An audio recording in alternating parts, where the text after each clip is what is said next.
what to do. Hello. Hi, welcome back to the Isle of Roux. Hey, welcome back to you, Jesse. Welcome back. You missed last week. Oh man, we thought we could maybe pull it off. We thought we did might not be pull it able to get into San Francisco and settled so we could stream from there. But we were still driving because I forgot about the time change too. Yeah, that's where we went wrong because we were like Because it was 6:30. almost there. And it's like, yeah. we missed it by half an hour. Yeah. There's sort of a moment there. It's like, we're going to make it. And it's like, we're late. So it was the first time in a long time that we didn't get together on a Wednesday. Guess what? That was the first time ever. Yeah. But we're here now. Back. And I think this is a nice time to do the land acknowledgement, actually. Good. The Creator gifted us with this land. We are blessed. We are very, very blessed to share and care for it together. We acknowledge that the land we gather on Mohkinstsis is the ancestral territory of the Siksika, Sitapi, the Siksika, the Kainai, the Piikani, and the Amskapi Piikani. We acknowledge all First Nations and Métis of Treaty 7 lands, the Tsuut'ina, the Ithkabi, which includes Bearspaw, Chiniki, and Goodstoney. We commit to advancing reconciliation guided by truth, respecting treaty laws, and humbly walking alongside First Nations, Métis, and Inuit.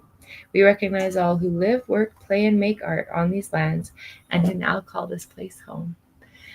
It is good to be back on these lands. We have been on a great journey. We have been on a great interior journey and exterior journey, right? You were right. But we're really grateful to journey here tonight with you. Journey. I'm gonna hit share on my. That's a great idea. Hit the share. Hit it. Okay. What I'm trying to do is pin it, which I don't even think is important anymore, but it's like a weird habit. It's like part of my loop. There are 3 people Share with us. these. I'm going to put the comments on. Here's a link if you'd like to join us. All right. And then if somebody could give us some indication whether you can hear us, that'd be amazing. Yay! Instagram's back up. It didn't work last time. Nothing worked last time. The camera didn't work. Everything worked so well this week. You did a bunch of test shots. I did some work. That was really good. Nothing worked last week, and we had no glitches this week, which sucked actually because we ended up ready. Oh, that didn't suck. I like sitting 40 here. minutes early. I like sitting here and chatting. Oh, look, you got a new paint palette set up. It's not new. Oh, this little thing? It's just whatever, and I don't care how I look. Okay. Oh, that's going to fall off. Tap, tap, tappy. Tap it in. So, what did you learn on our journey? Rich. What? I learned I really like hanging out with you and Felix. That's pretty fun, eh? It was just like we had our little love bug, and there's just the 3 of us on this epic adventure. Yes. And we ended up learning so much about each other. other. Good evening, Amanda. Can you just tell us what we can hear our voices? Oh, there's Zach. Hello. Sad boy. It feels like a really long time since we've seen you. Yeah, you guys have been on a journey. Yeah, we were. We got sabotaged twice to get you in our show. Oh, and then I flaked?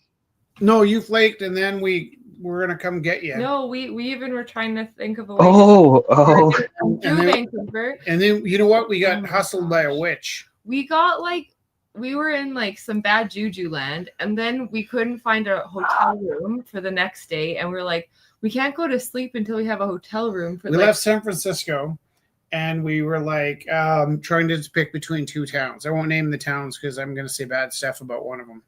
And so what happened was one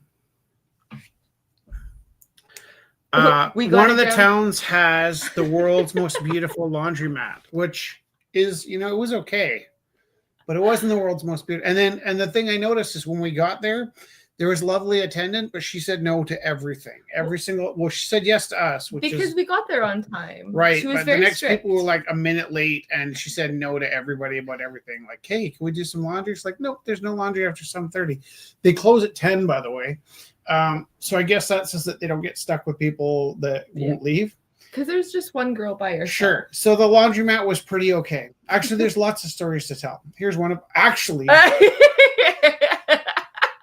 Whoa, yeah. Whoa. Start from the beginning. Too much. Would you like to join us on this trip? Wait, another one? The next one? No, like right now. Would you like to come on a journey with us? Oh, yeah, let's do it. Yeah, let's do it. Let's recap. Yeah, I'm here. I'm Yeah. going to show you our trip, and then I'm going to turn the trip off Great. when it happens. Whoa, look at this. This is why we're having trouble with the mouse. Whoa, we have 2 screens? That's crazy. Okay, that's new. That's another thing to consider. We're like, where's the mouse? Why isn't the mouse working? Because it's working on both screens at once. Okay, Whoa. we have 9 people with us, and then as people drop off, I'm going to stop sharing our trip. But we're about to take you on a holiday. We weren't supposed to leave Canada, but we did. We went to America. We thought at the very least we'd take you with us. So here we go. Elbows down. It was just That's weird. I had it right there. Oh, it's in here. It's called Road Rash. Yeah! Is that everything? That's huge, yeah. There's nothing on the ground? No. The gallery's left? Yeah, there's no gallery. You have the passports? Yeah, I checked.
We're here for a heist.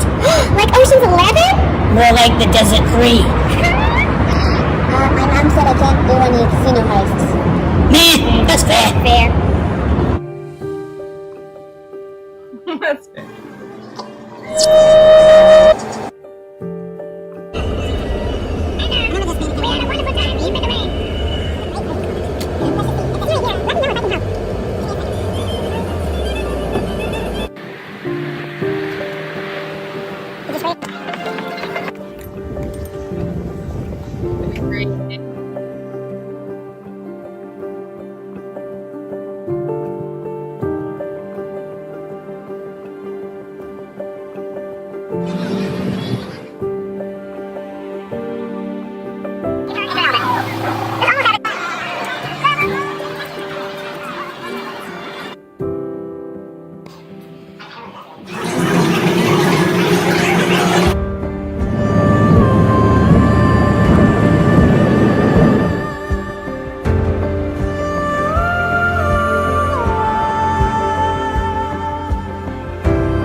Holy shit. Wow. That was a drive. Yeah. We drove a lot. Well, it was a good trip, though. You could have dropped the southern accent for a little bit at the back. I think it's back now. Thanks for reminding me. I'm not tired. I don't think you can talk under the blanket, Felix, because it kind of gives away the illusion. I'm not under the blanket. I'm hiding. Yeah, so it's right here. What do you mean? Yeah. Okay, thanks. Love you.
Those 10 minutes you'll never get back.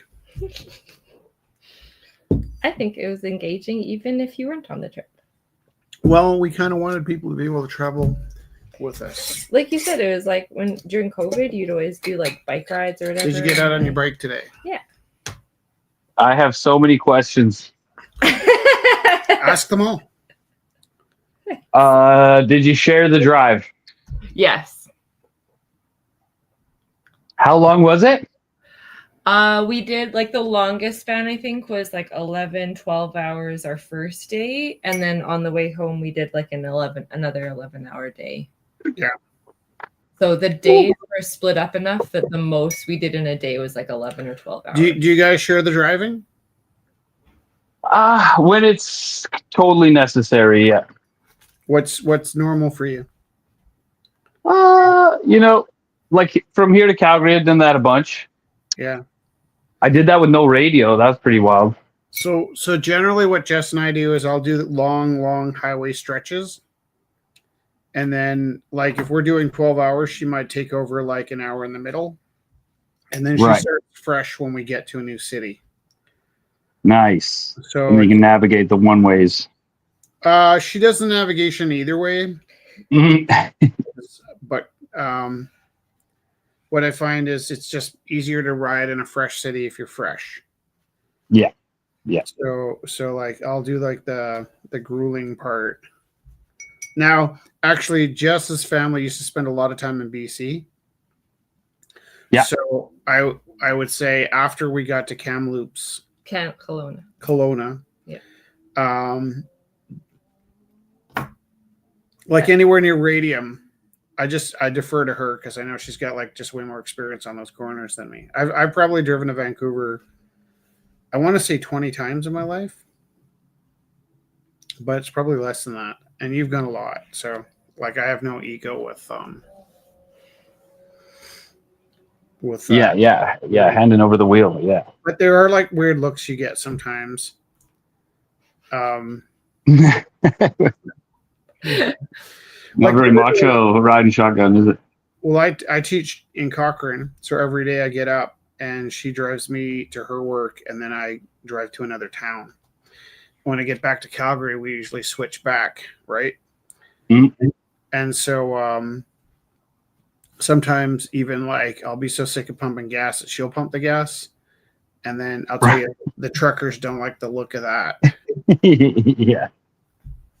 Yeah. I ran over a deer. It was already dead. Okay. Yeah. We were, and like the weird part is we kept saying luckily it was just a baby, which is a weird thing to say out loud. But there's like a dead Bambi on the road, and just like, and there was like this truck kind of like, all right, I'm going to say something about Americans, and this goes for Alberta and BC. There was one tailgater the whole trip. There's one person like irrationally on my tail. No, that's not true. In America, there was one person the whole trip. As soon as we got back into Canada, there was people riding their vehicles On you. in my buttock, in my fleshy buttock again. It's like, yeah. Did you miss it? Did you miss them? In my ass? No. So here's the other thing is like I got a motorcycle when I was 23, and it was a bit of a like the opposite of a beast. It was probably about 400 pounds, the whole bike. It's called an RD 400, and it was a 2-stroke, which was kind of like if you had a 100 or a 200 dirt bike and you're used to revving it up really, really high. Do you know anything about motorcycles? Not enough. Okay. Well, the 400 2-stroke was zippy, to say the least. And I actually got this bike because it didn't feel intimidating when I sat on it. And what I didn't anticipate was it just had a lot of engine for how little it was. So it was like particularly dangerous for me because it would accelerate really quickly. And I got a couple stern warnings in my lifetime from officers of the law that I think must have been like maybe somehow looking out for me. And so the last time I got pulled over, it was like, you're going to need to slow down or get a bus pass. Oh, yeah. And so I think I kind of like, if I interpreted the conversation right, it was like he didn't give me the full brunt of what he could have in exchange for me changing my ways. And I did. But now I drive really slowly. And if you drive slowly, which is like 10 kilometers over the speed limit, it's an invitation to fight for many people. And I'm wired for a fight. So like, it's weird because I'm almost always ready to go. And then I get these like hotheads.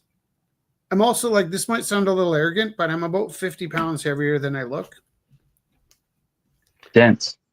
Yeah. So like a lot of times people that are not in my weight class will get lippy with me and expect me to shiver and quiver. And a lot of times people that outweigh me by 50 to 100 pounds would expect me to be really scared by their anger. And I'm just not. So I have this problem with managing my temper, which I do. I think I manage it quite well. Mm-hmm. But I also drive at the speed limit or 10 kilometers faster. Yeah. But I really take it personally when somebody's like pushing me because it's not natural for me to be so respectful on the roads.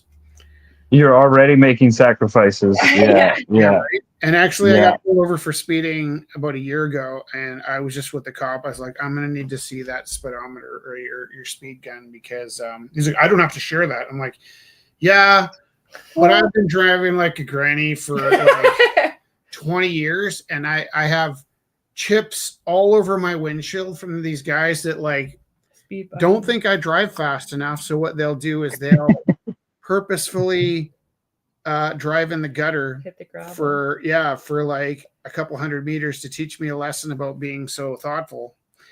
And I've taken so much heat, fingers and like people yelling that there's no way I'm going to accept a speed limit for the amount of abuse I take, because there is absolutely nobody out there managing road rage where I drive. So I'm managing my own road rage, and I'm managing the road rage of the car next to me.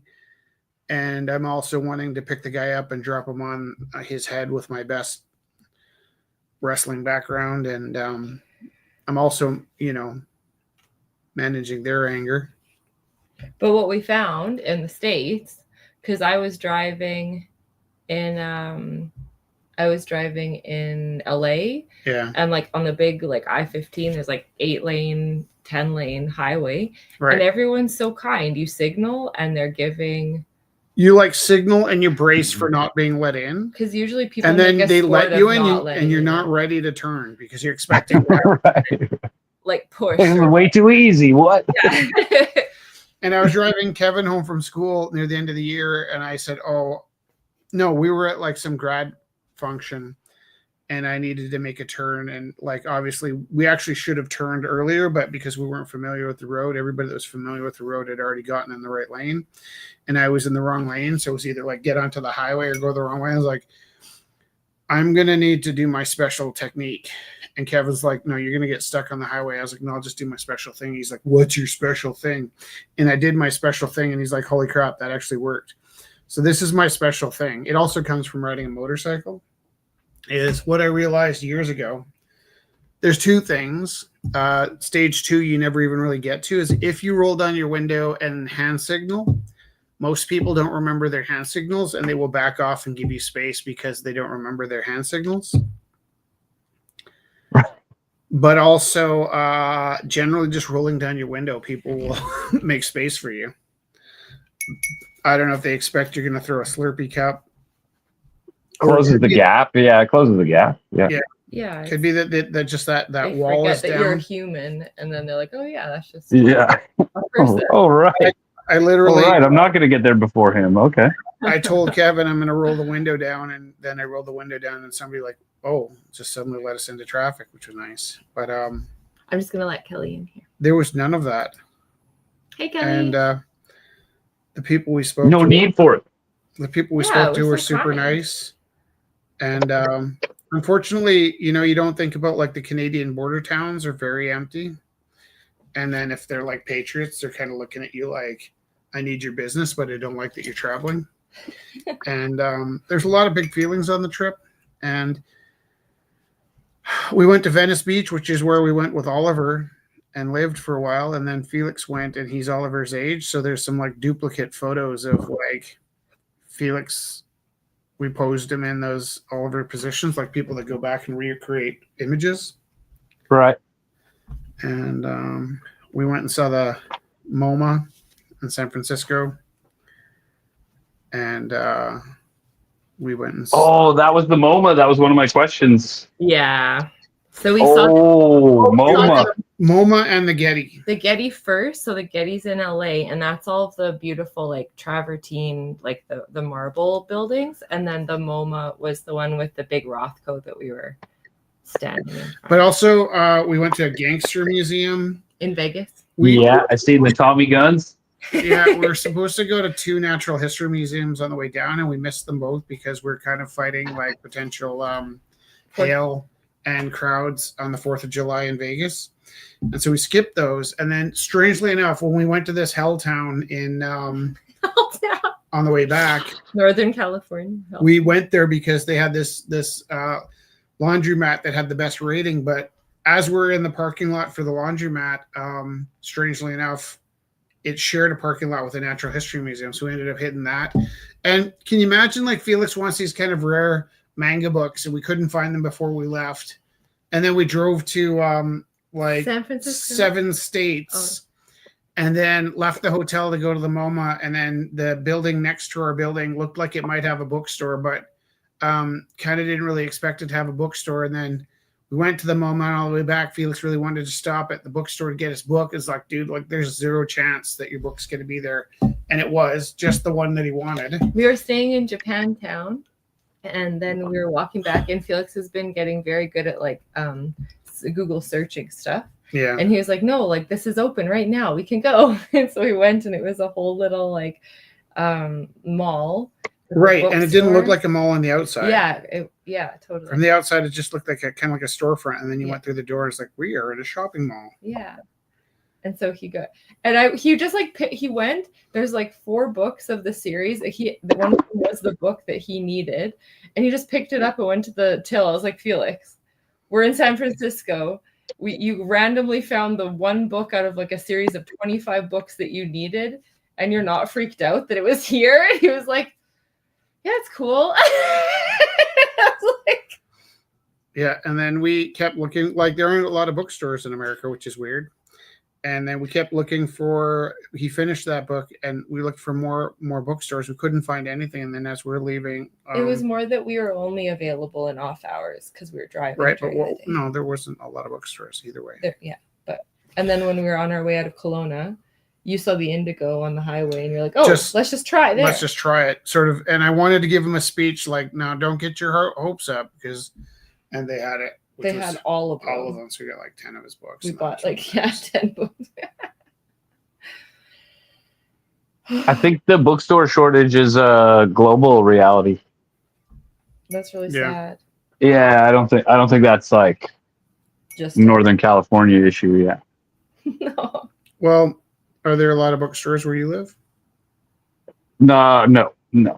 I'd say, I mean, there's malls, so I guess they exist, but it's not. And I guess it's a port town, so there's like some little homey, mom and pops that exist. But it's light.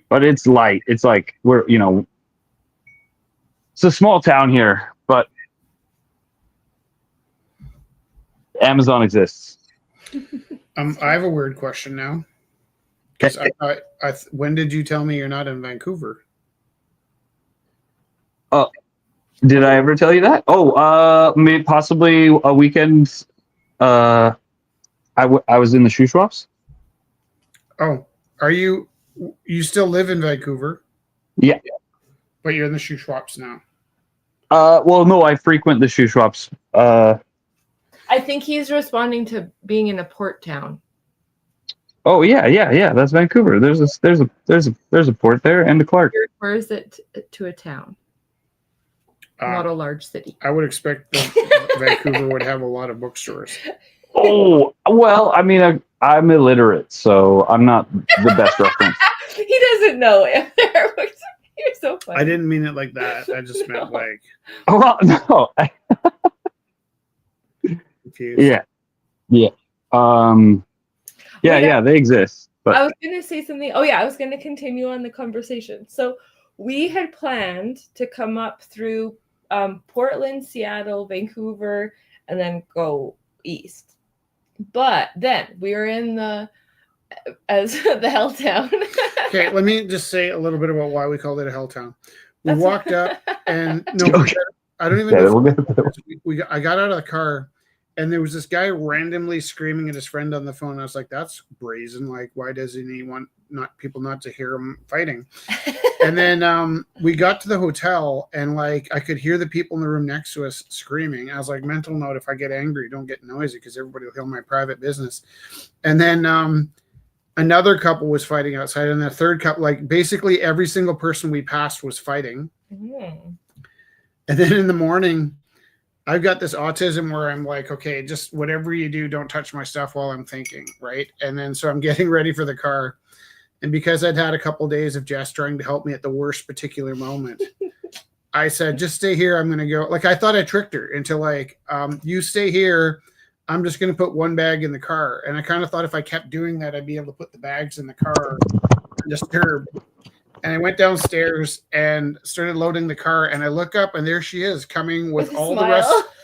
Yeah, like a Labrador doodle, like expecting to be like rewarded for having brought the dog. You know, like that dog that brings you dead chickens and stuff. She just had this look on her face like, I did it. And I was like, oh.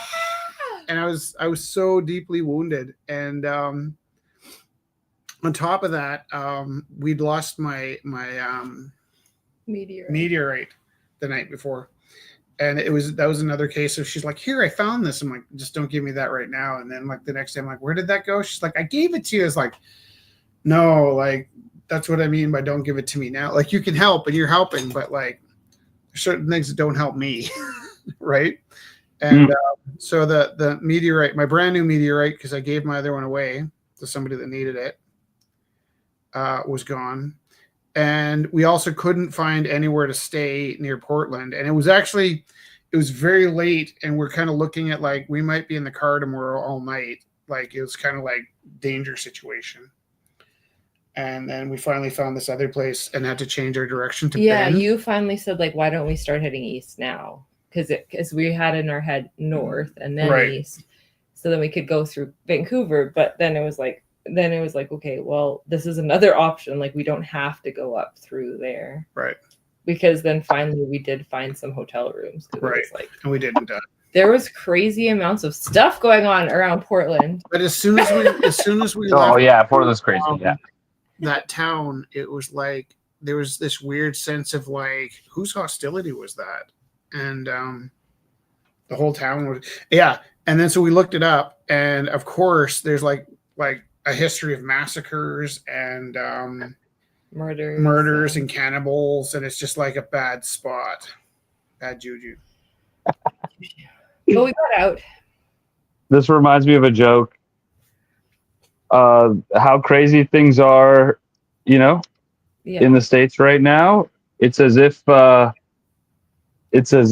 it was built on an Indian burial ground. That's a pet. Honestly. Ooh, Say a little prayer for you. Yeah, that was like. deep cut.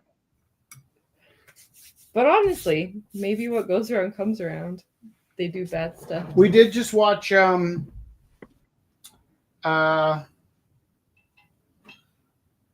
Poltergeist recently. Also that. Still having nightmares? It was the remake, so no. Oh, okay. So no. The remake was more like funny. It was Sam Raimi. It was pretty cute. I liked it. Are you into vampire movies? It depends. There's like a hardcore depend right there, but yes, maybe. Oh, well, Give me- there's just a new one. give me an Striker did a new one. Oh, there's a new one. What would see? That's such a broad, like when you say that, that could be like couldn't it be like the Vampire Lestat, or it could be like Twilight, or like Oh, that was a broad question. I meant Dracula. Yeah. Blade? Right. Yeah. Yeah. That was broad. Yeah. Yeah. Lost Boys? Sounds like you're into vampire. Well, I will admit I have not seen the Twilight movies. Nope, me either. I think like I have most of my teaching career made an effort to read books that the students were into. Mm. And that way, first of all, like it would help me understand who they are and what they're about. And then on the other hand,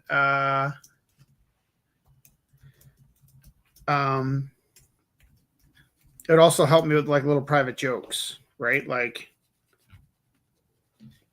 You're in the know. Yeah. like Yeah. I once referenced something about the Hunger Games. There was like a scene in the beginning where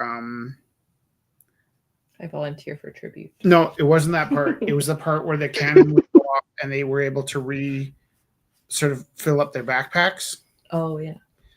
And I only knew about that because I read the book. And then while I was teaching science, even something came up where that was relevant to what I was talking about. And I threw that in there, and all the kids that were reading that book just lost their minds. Like I purposely set it up so that they could make the connection. Do you know what I mean? Yeah, yeah. Like I kind of set it up like, oh, and then if this happened, it'd be like this. And they're like, oh my God, that's like Twilight. Or not Twilight, Hunger Games. Hunger Games. Yeah. And then I really had to sort of play it up like they'd made the connection. But I actually do that quite a bit. Like Oh, like you did it by accident? Like I play dumb so that they can make connections. yeah, yeah. A little Inception. Yeah. Or The Mentalist. I've been meaning to ask, like, you're a teacher. Yeah. Just You deliver lessons. How do you keep, lessons learned and deliver lessons? what does that mean? Like I get a lesson, retain it for a minute, and then go to practice and just commit to habit. That's a good question. You did a really Yeah. good in science, Rich. Did I? Talk about what you did in science. What did Should I? I? do? Yeah. So that's a really good question. What did I do? So the idea of like getting a new lesson and adding it into, is that what you're saying? Like how do you like to add keep on? yeah. So it's not always. So Rich was teaching science this year, and he did such a good job, because we're in high school, especially, they have this tendency of saying, well, if the kids don't get it, it's their own fault, and they just keep like plowing forward. And it's not good for the teacher either, because then they're just arbitrarily saying things to kids that aren't really right. Like it wouldn't be good for them either. So Rich would be so good, like, because he would be like, he had to build a whole course this year, like 2 whole courses this year. So we were like, he'd often be planning at home, and it was really cool to see his process. And it was exactly this. It was like, can I word that differently? Yeah, I think it's because I don't plan, I learn. that's it. Yeah, and so it wasn't planning. It was like you learning the stuff through the illusion of planning. Yeah, I learn what I'm doing like 4 levels deeper than I need to. Yeah. And then so I'm excited about the content while I'm delivering it. And the plan is like an illusion. I'm doing the plan because I have to have a plan. But I'm learning in a way that's like, first of all, as soon as I start to feel bored with the content, I realize it's going to take some work. And also I look for those moments where I used to get thrown out of class because I would have a thought, and the thought would be like derailing to the teacher's direction. Mm-hmm. You know, like with the global warming and the greenhouse effect. Why can the light go through the atmosphere, but then it gets trapped inside? Because that's the whole point, is it goes through the atmosphere, and then because the atmosphere is thickening, it gets trapped, and you can't and it can't get out.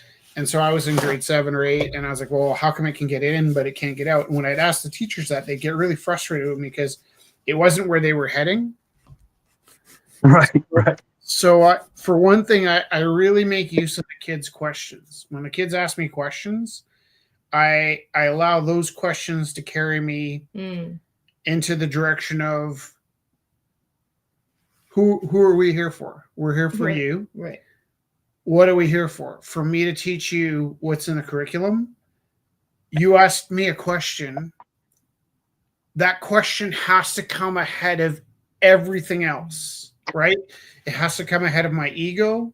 It has to come ahead of the curriculum. It has to come ahead of the test. It has to come ahead of the principal. It has to come ahead of the school rules. You asked me a question. That's your connection to the lesson. And if I don't take that question as the core of our connection, then I've lost you. And this lesson's been like me just verbally playing out my own game. So it takes a certain lack of ego. I kind of had a moment like this with Felix on the weekend, where it's like he made an observation, and it was a deep observation, and I think it was something that I might have said a few minutes before.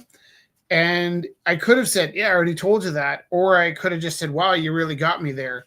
And I decided to go with, wow, you really got me there. And he was so proud of himself to have like outthought his dad. Like, you got to play chess hard against the kids, but like, you got to really be pulling for them to win. You know what I mean?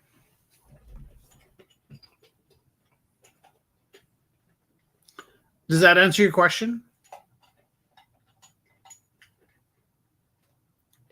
I think I lost you. Zach, did we lose you? Oh, his mic's off. Did you click your mic? Oh, no. Here. There we go. Back on? There. Are you back on? I'm back on. Were you saying really poignant things? You're a good teacher. I like what I was hearing. If it's not exciting to you, you can't teach it. If it just seems like it's on the list and you got to bang it off, you're going to screw it up. So, like, I would get to a topic that I didn't find interesting, and then I'd take 2 steps back until it became interesting. Mm-hmm. And I think that's maybe the teachers that are really embedded in science. It's so embedded in them that it's hard for them to imagine what it's like not knowing, right? Oh, right. And what I was going to get at was rather than just pushing forward, you stop and you go over things many times and give the kids a chance to explore things. Yeah. Like I kind of start at the beginning and I build on it. So in teaching science, I start with that the sun emits photons, and light that from the sun comes to the earth, and it takes 8 minutes to get here. And I'll even do something like pull in a timer and start it and go, a photon just left the sun. And then I'll go back to my lesson, and when it rings, I'm like, that photon just got here. And then when you think about it, that photon comes to the earth, and a plant turns that energy into sugar. That takes a couple days. And then the plant grows, does that over and over again until it's grown large enough for something to eat it. And that takes us, 20 minutes. And then this thing eats it and digests it. And that becomes like meat that I can eat. And that takes some time. And then I shoot the thing. And so 8 minutes, 2 weeks, 1 year, 1 month, and 3 days after that photon comes out of the sun, I'm consuming the sun's energy, and I build everything around that path. And I always start back at the beginning. It's like one of those songs like she swallowed a fly to get the spider, swallowed the spider, da, da, da, da, da, da, da, da, and by starting at the beginning each time and tying things together. Is this the bump on the frog on the log? Yeah. That kind of thing, yeah. Okay. And then I take a lot of joy in finding, because I teach the kind of like science for kids that aren't going to go to university and teach science. But then I'll talk to the really like advanced science kids in my class hanging out. And so I asked the kid that won all the science awards last year, I go, hey man, do you know how like oxygen gets in your blood? And he like gives me a formula. I'm like, yeah, but how? And he's like, no, I don't know. Like he just knows the formula.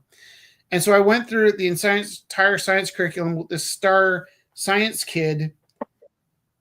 And he goes, wow, like nobody's ever explained it to me holistically before. And I was like, I hadn't even really thought of that word until he said it. But that's how I think holistically. And that's how I've taught it. And I will tell you that every now and then my principal's a star science teacher and actually invented the course that I'm teaching. And he'll come in and he'll just bang out a couple formulas. And a couple of the kids in my class are like, yep, got it, good. Like you do step A, B, C, D, and we're good. And all they remember is that step A is B, C, D. They've met all the outcomes. They've met all the curriculums. They don't know what the hell step A, B, C, and D do, but they have it and they know it. And so for some kids, they really crave that really direct, like all you need to know is the numbers. Put the oil in the car and check the oil and check the time and whatever. And I'm like, I'm always explaining why it's important to change the oil, right? So if that makes any sense, I very, very healthy. Yeah, no, I'm into it. I find ways to retreat to the beginning no matter where I am at, and I rush them through the beginning to where we are, and then I carry on. To connect it all. Yeah. But I always start from the beginning, which works in science class, doesn't work if you're having a debate with your wife about life struggles. Yeah, it does, because then it's all connected. Yeah. What's happening there? Scott was asking about the show Friday, and I said yes, the show Friday is in Inglewood. And then Pete says hi all. Hello. Hello, Pete.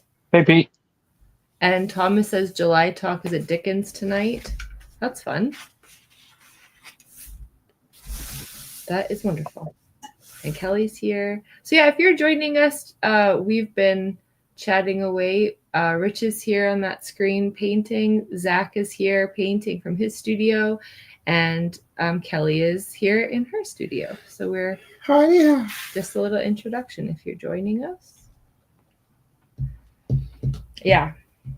Actually, when I saw Amanda log in at the very beginning, I hope Amanda's here making art with us too. She just went to Japan, and I was really enjoying all of her photos from Japan. So I bet that that would have been even a more extreme case of lessons of limitations and being in a completely new space. Because at least we were just in a space where everyone still spoke our language, right? But I was thinking about Amanda.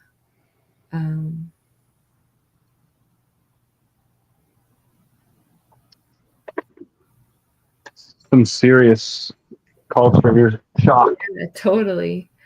Oh, Pete said we're posted back out west to Saskatchewan. Phoenix and I are looking forward to joining live. Oh, fun. Well, this is the way we're going to join live. Is that what you mean? Because yeah, that's perfect. Yeah, That you can is so join nice. us. You can join us right now if you want. I'll post the link if you want to click in. Yeah. I will put it here. I'll go command paste. Ba-bam. What happens if I go command paste here? Hold on. That's crazy that I can put this on both screens. That makes my life so much easier, actually. That's really cool. Because now I can both use this keyboard. Yeah. Let's just try that. I go friend here. Copy. Look at this. Look what I can do.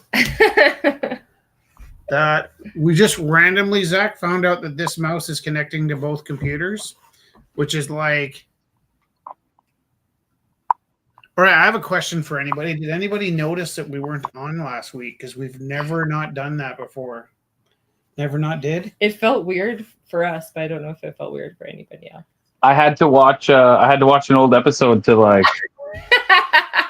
Okay, but I got fully set up. I set up the camera. I'm like, where are they? And I had to turn down a call. I had to end a call. I was like, no, I got to go live like at 6. How'd that feel? Were you like? And I was like, oh, I felt dumb. Yeah, I felt like dumb. No, like we be there. We failed you. Said we were gonna be there. No. Of course, you guys were busy. This is funny. And we were on our way. We're just late. We just didn't make it. But I watched an old episode and did a couple paintings. That's nice. I like that. That's always there, right? Like the old ones are always there for us. Yeah, it's such a great excuse to be in the studio. I got all the space for art, and that's good. Wednesday nights are time to take advantage. I had that thought actually today, as I wondered if I should have been painting this week for the show. And then I was like, oh, yeah, I have a broadcast. Yeah, whatever. Paint on the broadcast. Yeah. Such a nice reason to sit down and make art. Oh, I really like Amanda wrote, there was a lot of adjustment, but everyone was really nice and made things super easy for us to understand. That's really nice to know. That is lovely.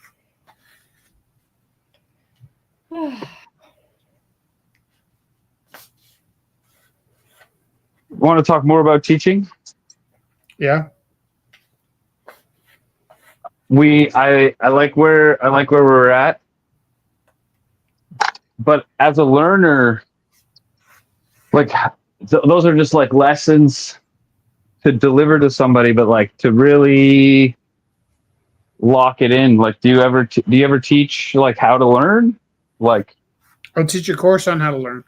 Well, I mean, maybe not so much a course, but just even like, hey, listen, you're not learning. This is a retention method, or like.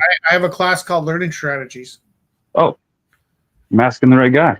It's an option that like usually kids that just want extra time to do homework take. Yeah. And then I give them the choice. I said, like, here's the choice. I'm not going to give you extra homework, but while we're here, and it starts with this. When I first started teaching, I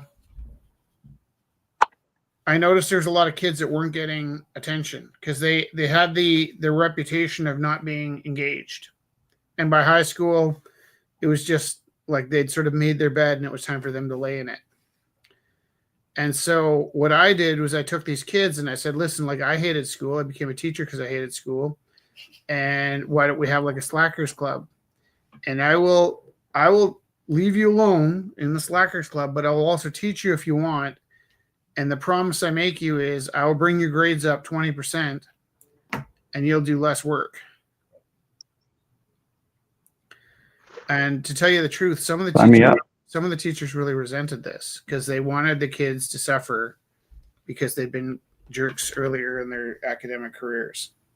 So like I have in my teaching career run into teachers that wanted kids to not succeed because it was their turn. Like, and then I've also met a lot of teachers that like support me in, but basically any school I teach in, the exam scores are going to go down because if I wasn't there, there's kids that are going to drop out of school, and I'm going to bring kids to the exams that have never been to exams before.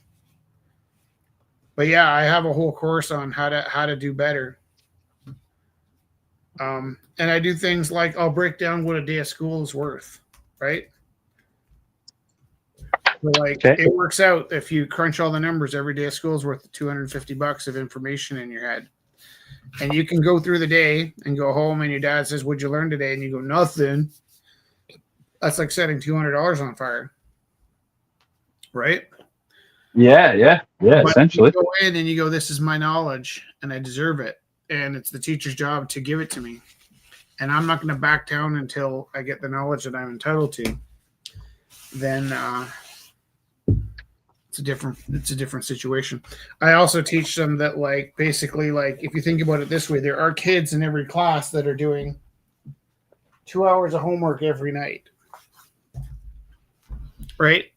If they do that for 12 years and apply for the same job as you, and if they do it in university as well, are you going to end up applying for a job standing next to somebody that's done an extra 4,000 hours that you haven't of self-betterment, right? And then if you both get hired, who's going to get the first promotion? You or the person that did 4,000 hours of practice and learning. So then I talked to them about like the freedom of, like, let's say you had a chore and your chore was to take the garbage out. And, you know, basically 3 out of 4 times you get out the door, nobody reminds you to take the garbage out and you barely ever take it out. When somebody stops you on the way out the door and says, "Hey, take the garbage out," it's like getting caught on a fence, you know? But if you make the practice of taking the garbage out every time, whether you have to or not, it becomes second nature. It's like shifting a car in a manual. It just becomes part of like how you're wired, and it stops being work. It's just a thing that you do, right? So you turn. There it is. That's the answer I needed. There it is. An automatic behavior that you do half an It hour just every night. becomes the thing that you do. Yeah. I'm very chore conscious. I'm country kid. Well, and there's a study that shows like successful people all have one thing in common, and it's 100% that they had chores as teenagers. So if you don't have any chores, you're not building the most important skill. There's nothing in school the kids need to know, by the way. Like you're not going to grow up and never have to call on your knowledge of feudal China. Feudal China is what you learn in grade 8 as weightlifting, right? Like if the kids on my wrestling team do 100 push-ups every morning, it doesn't mean that they show up at the wrestling tournament and automatically get a trophy. But I guarantee you the kid that does 100 push-ups every morning is a lot closer to taking that trophy home than somebody that didn't. So like doing the homework is like the push-ups, right? You're just cutting your teeth on something and it doesn't matter what. So I tell them to do half an hour homework every night. They set a timer and they do half an hour homework whether they have to or not. And that's where it becomes like habit instead of have to, right? Just do it. If you do it when you have to, then like some nights you have to do 8 hours of homework and you don't get to sleep and it's like grueling. If you do half an hour betterment every night, you just do half an hour and you stop when and the then buzzer you're goes. always looking for something to be doing too. Like you're not doing it because your teacher told you. Like when a kid says, "Oh, I don't have any homework like, tonight," what can I that's be doing? That's right like a now? slave mentality. But Yeah. when you go, "I don't have any homework, so I'm going to go back and review." Also, like a kid that's not good at math, you just got to find what they were good at and go back far enough that they can have some success. And then they learn to enjoy math, and then they work their way towards the new math. But math is like nice if you like if you don't know the answer, and you do the formula, and you get the answer, it's a thrill, right? If you don't know the answer, and you do the formula, and you're guessing whether you're right or wrong, you got to wait till tomorrow. It's not a thrill. So you have to know the math, and then it's a joy. But if you don't know the math, it's painful. So you have to start back far enough that you get the math. And I don't know, were you good at math as a kid? I had good teachers. Do you remember this though? Like when you did math at the end of the year, what were your grades in math? I mean, yeah, depends when. Just give Really. me a 50s or 90s. Again, depends when. Younger me wanted to, produce. Adolescent, later me, wanted to raise my middle finger. Okay. Well, what I was going to So say, anyway, I mean, yeah, so full spectrum. I mean, yeah, superstar to like loser quitting. at the beginning of every unit, your teacher would give you a test from last year or last unit to see where you were at. Yeah. And that stuff you struggled with the year before would suddenly sink in and you do really well. And then they'd move on to the new stuff, right? So like a lot of times, and actually that happened even with me teaching science, like certain things that didn't want to sink in a couple months later didn't seem that complicated, right? And so it's because you've had time to sort of ruminate with it.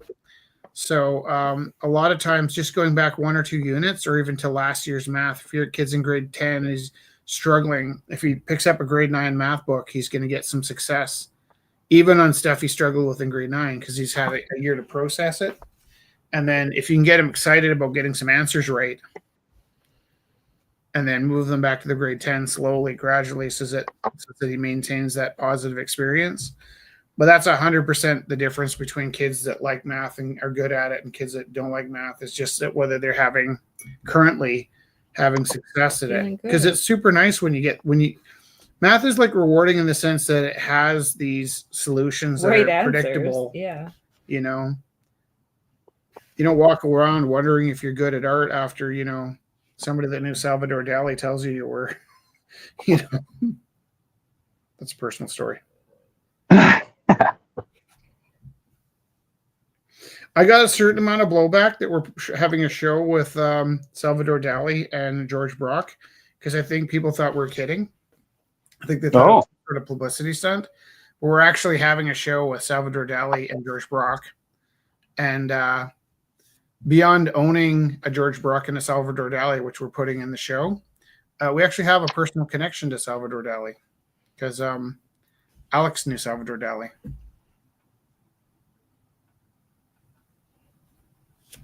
That's funny. I guess any press is good press. Mm-hmm. Yeah. Yep. Let the haters think it's Photoshop. Well, yeah, right.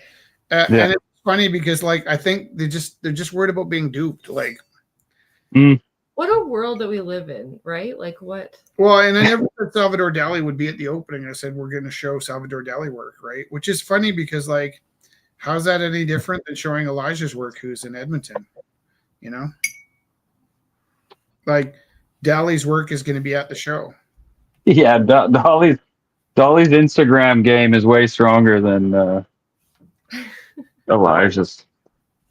A little bit. Look what Pete was. I was just joking. It's not better marketing. I don't know. How did he do it? He was really good, man. He was real good. Dali but was. That art history shit's kind of tricky. A lot of powers that be, a lot of Sometimes manipulated history. You might find over and over again. That's a segue to the MoMA. Hold it. All that stuff from the 1500s. You were looking at all that biblical looking oil work from 400 years ago. That's all from the Getty. So yeah. The Getty has a lot more of the so J. Paul Getty was this oil tycoon that was this massive collector. And so there's these really incredible it's all by time frame. So we it was a really... Do you know the story about Getty? Because there's a movie you'd really like where this young guy gets his ear cut off. Reservoir Dogs? No, another one. It's the story of J. Paul Getty, and what happened is his grandson got kidnapped and they wanted $100,000. He's like, if I give them $100,000, he'll be kidnapping everybody in my family. So he refused to budge. And they cut the grandson's ear off, and eventually, I won't tell you how it ends, but the J. Paul Getty part is that he was kind of like the illegitimate son or grandson, And so because J. Paul Getty was so freaking cheap, out of spite, when he died, the fortune was forked over to the daughter, who was a surviving person, and she took all of his money and opened up a free art gallery for everybody. Took all of his collection of art. Yeah. So it's a free art gallery. Yeah. Yes, justice, art justice. Yeah. Yeah. But yeah, so to see those pieces was really it's cool. We've been to the Getty about 8 times Yeah. over the last 10 years, and I'm starting to recognize the staff at the Getty. But I actually realized, and I don't think I'd realized this before, because I think I've been to the San Francisco MoMA twice, is I really do prefer the Museum of Modern Art to the Getty. I love what they do at the Getty. I love that there's access to these great masters, but I think I'm more interested in modern art for the experience. Like, I really liked being in front of those modern art pieces. There was one room where a musician had a bunch of musicians at remote locations recording Oh, there was a whole pigeon party. Sorry. You're gonna have to give some backstory about your beef against pigeons. No, I don't have a beef against pigeons. I actually quite like them, but they were getting rowdy on the balcony. I'm sorry. We like rowdy. It's true, but we're trying to have a live broadcast. Because we get in trouble from our building about pigeons. Yeah, and then I have to clean their poop. One I'm time, generally okay unless when I lived in the poop. other tower, there was a pigeon that had like pigeon eggs on my balcony, and I thought that was kind of cute, so I left it alone. And then I came out one day, and then it got that I couldn't use my balcony for a season. I was kind of choked about that. Like, I kind of thought they'd vacate sooner.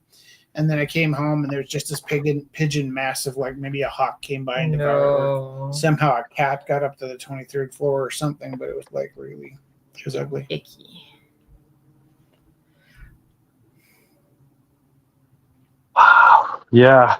As Buddha as I am, I think pigeons are pretty much rodents. Yeah, I think, like, really those animals come down to what they eat, right? Like, magpies, we're a little weird about pigeons, and then you walk down the street and you see like pigeon, eating the corn out of some drunk's puke, and it's like, nah, I don't like pigeons. My friend had a friend. Well, my friend had a friend. This is a long story, but they were living in this old classic building in Vancouver that had doves, and the whole city was like behind this one like building that had doves in the attic, and they would fly around the city and land in there. And so it was really special that they loaded this giant size A-frame apartment suite just under where the doves were taking off from. And then I guess they went away on a break, and when they came back, they were describing it. I heard this first person, but through like a friend of a friend, so I didn't know the person saying it, but I was at the table when they were describing it. They were describing it as they came home, and it was like the whole apartment was glistening, like there was just sparkles everywhere. And they got up close, and it was bird lice completely covered the apartment, and created like that sheen on everything they own. So they moved the heck out of there really quick. Ooh. So they loved the doves for a while, but then when the doves got too comfortable with the lice. Bird lice, yeah. Bird lice. Terrifying. Oh, that's heartbreaking. Yeah. Is that a psyop? Doves are for peace and then deliver lice? Is that a... Don't know. How old is the doves are for peace routine? Sorry, what? Where did doves for peace originate? Like as a PR thing. I don't know. Yeah. Was it in like the... Is this something you both know about? And I'm no. not Like, sorry? are you talking about Just symbolism? It's just symbolism, I don't know. Yeah.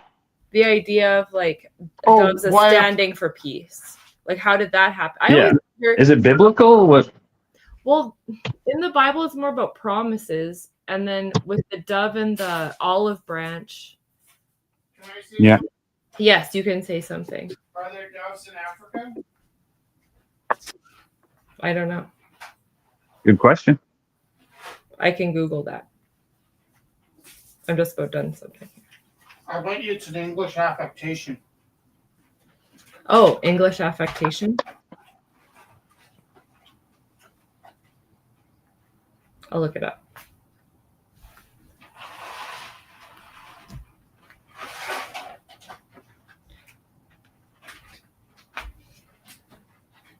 Sorry, I'm also sewing. I will look that up shortly. Yeah, I always wondered why people love doves so much and hate pigeons, because they are the same thing. One's just white and the other's beautifully colored. Oh, not good. Yeah, of course you can. Chocolate. Do you know why I have to ask Jessie for chocolate? You don't have to ask me for chocolate. I do. Because she wanted lemon chocolate. And I wanted salty toffee chocolate. And I made it very clear that I would not be sharing my salty toffee chocolate with her. Then you know what I did? I ate my salty toffee chocolate. It's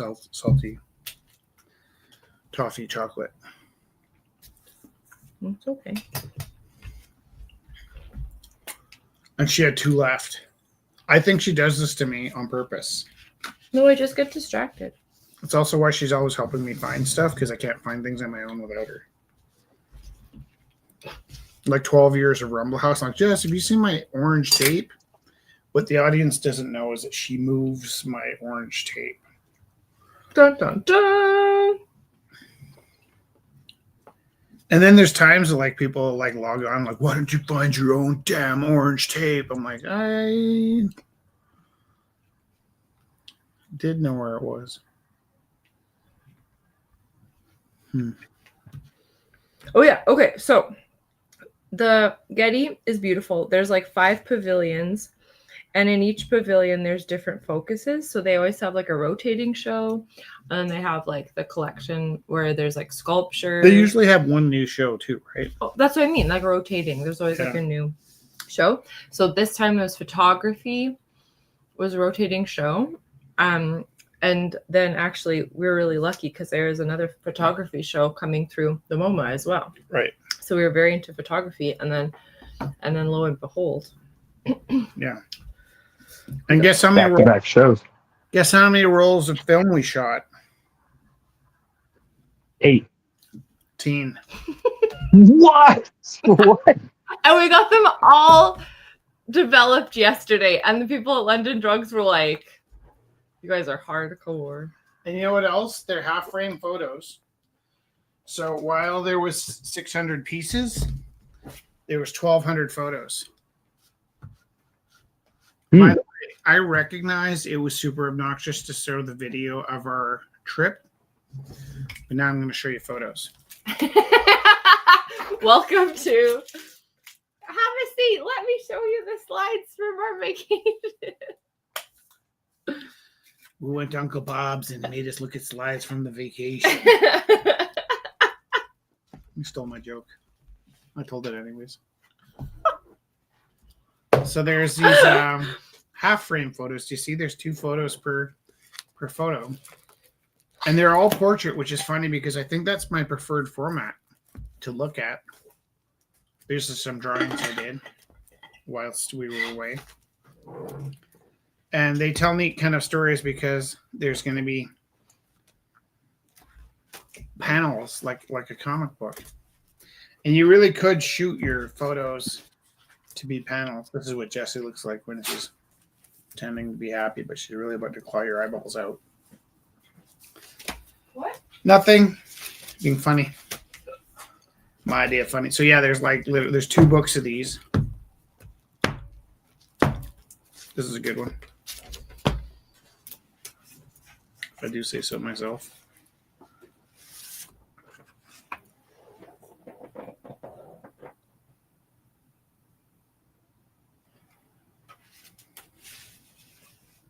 What part of the process do they split? The camera takes 2 photos per frame. It's a half Oh. photo. What? Half It looks frame. like this. And Just a little. it's got a frame and it only goes halfway. So each you take a picture 2 times for every frame. And then you have to explain to them in detail at the camera shop when they're printing not to compensate and print them onto double the amount of frames, because it's only a savings if they print them the way they're meant to be printed. But if they give them back on 72 pieces of paper, it's really quite expensive. Was that a whole ad campaign and team of engineers and camera makers to make the half frame exist? It happened in the 60s. And it was meant for people that wanted to take a kind of a cheaper camera on a holiday and be able to shoot more photos with less cost. Half frame. And then Wow. It's really fun. And so we were going to look for Jesse to get a Diana, which is kind of a lo-fi camera with a good flash that's really meant for indoor party shots.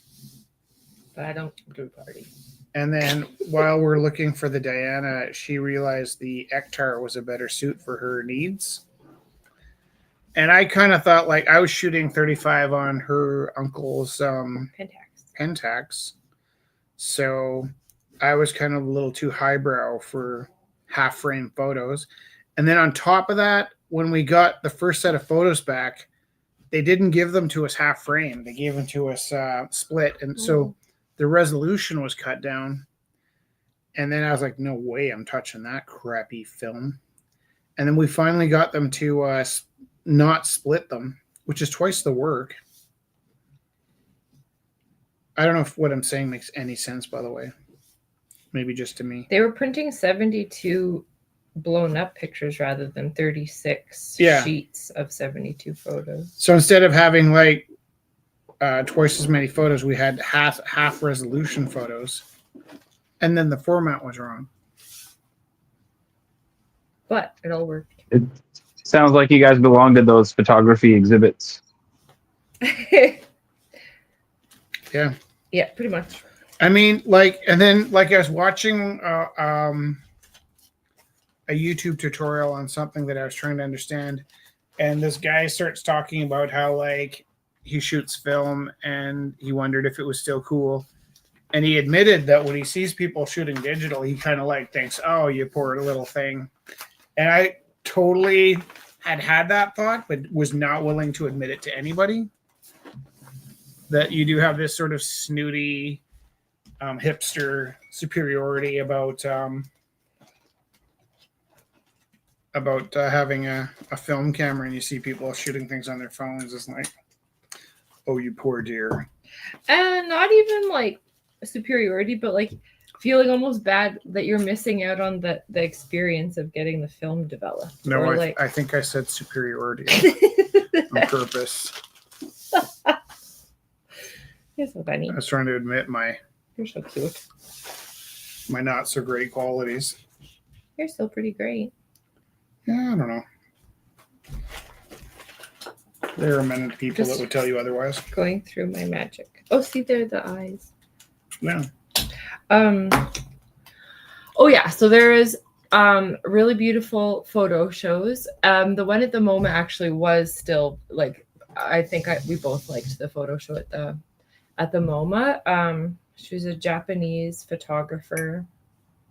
Why do you say that? Like that's a surprise. Didn't we like both like the Well, we liked both photo shows, but I was just saying because you were talking about liking the MoMA a little bit more, like after experiencing both so often that you're like right. Don't get me wrong, I didn't not like the Getty. Oh no, we love the Getty. And also, like, here's the other thing: is like I was pretty deeply wounded when, and I'm gonna say generally, like the I don't want to like pigeonhole conservatives, but I feel like there's like a certain kind of fascist conservative that wanted to suddenly become the 51st state. And I was shocked when I started hearing people talk about separating from Canada, right? That was shocking to me. Mm-hmm. And I hadn't heard very many liberal people talking about the 51st state or separating from Canada. But then I get to LA or San Francisco and I'm looking at the art and I'm like, you know what? If Alberta separated from Canada, first thing I would do is move to San Francisco and be closer to some art. Which is probably maybe not the sort of thing I should admit to people, because then they'll jump on my back and say, how dare you, you traitor? But like, I did have a certain like kind of big feelings about going into America when we weren't supposed to, right? Like it seemed like people were rallying together and choosing not to go to America this year. And people I respected and liked were saying they had plans to go to America and they canceled them. And the difference between us is we haven't had a weekend longer than 4 days in 12 years. Actually, 10 years, sorry. And we had planned the trip long before the trade war. And I recognize people were making sacrifices, but I'm like, I'm going to America this year. And also, I really found that the people that we interacted with were very sensitive to Canadians and glad to see us. And some of the Canadian border towns were also suffering because people not going to America meant that they weren't getting business and traffic leaving, right? Like, are people getting down to their border towns and having a coffee and then not going across the border? That would be nice to think of. But I really liked Americans when we met, right? Like people in San Francisco, people in California, Southern California, have probably closer political ideals to me than the people in Alberta that really wanted a Danielle Smith leader. I have the green, but I don't have the red. And I certainly don't have a lot of common with the place that was a guaranteed Jeff Polyev riding. So I had a lot of mixed feelings, but I didn't have a lot of regrets. No, it was so beautiful. What I wanted to say too about the photo show at the MoMA, San Francisco MoMA, was I don't know really how to say the name very well, but it was like Kunai Sugiura photo painting, and she was using like cyanotypes and different kind of print processes that you were curious about. So that was I'm really excited about cyanotyping this week. Yeah.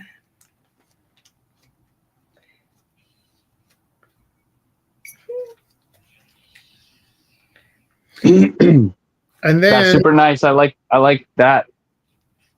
My car. You go. Oh yeah, go ahead. Sorry. What were you gonna say? Oh, just getting excited off people's success, and you get excited too. Inspired, not discouraged. You're at these epic museums, seeing art history. It's like a and go, oh, I'm gonna do it. It's a pilgrimage for us. Yeah. It's kind of like, sometimes people would say, oh, how come you haven't taken people to the Glenbow? I'm like, well, because Glenbow kind of sucks. And then that doesn't feel good. But it's like, if I take teenagers to the Glenbow, you can hurt people's love of art. They might very well walk out feeling less inspired, right? Yeah. And that's got to do with the collection and the timing of things and the values of the art collectors and the people that donate and collect things here. So like, it's tough. It's a lot of work. And we went to, 2 major art galleries, and we went to several natural history museums, and came back feeling pretty ready to be home and make our own artwork again. Yeah. It was a good pilgrimage for that. Especially being away from your art supplies for Yeah. Oh yeah. that So- long. The other thing was the reason I wanted to go back to Disneyland. It was because when I went there, it had worked out that I didn't get to spend time in the area I wanted to spend time in. There's kind of a area with the Peter Pan rides and where the rides seem to be a little more vintage and kind of campy.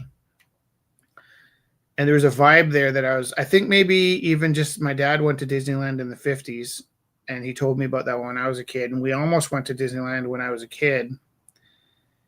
And something inside me just wanted to connect with that kind of vintage 1950s vibe. And the last time we went, we didn't really spend enough time where I wanted to be. And this time, like, it was my intention, regardless of what we did, I wanted to spend like an hour just in this one area doing some drawings for me.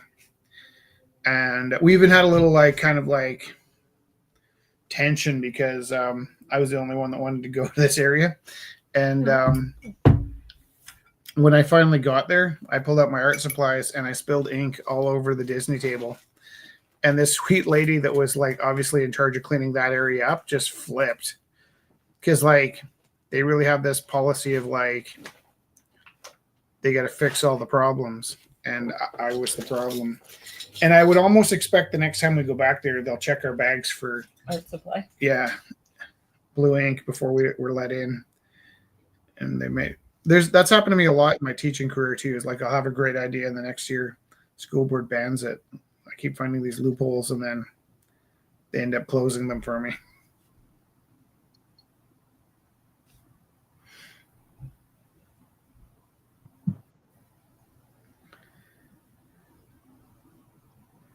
One of my loopholes was we received an extra day off one year. And my first question was, well, can we share them? Can we give them away? The teachers I worked with were like, Rich, you can't sell your day off. I was like, I wasn't going to sell my day off, but I so happened to work with this guy, Andy. Andy's mother was on her deathbed. Andy wanted to go see his mom before she passed away.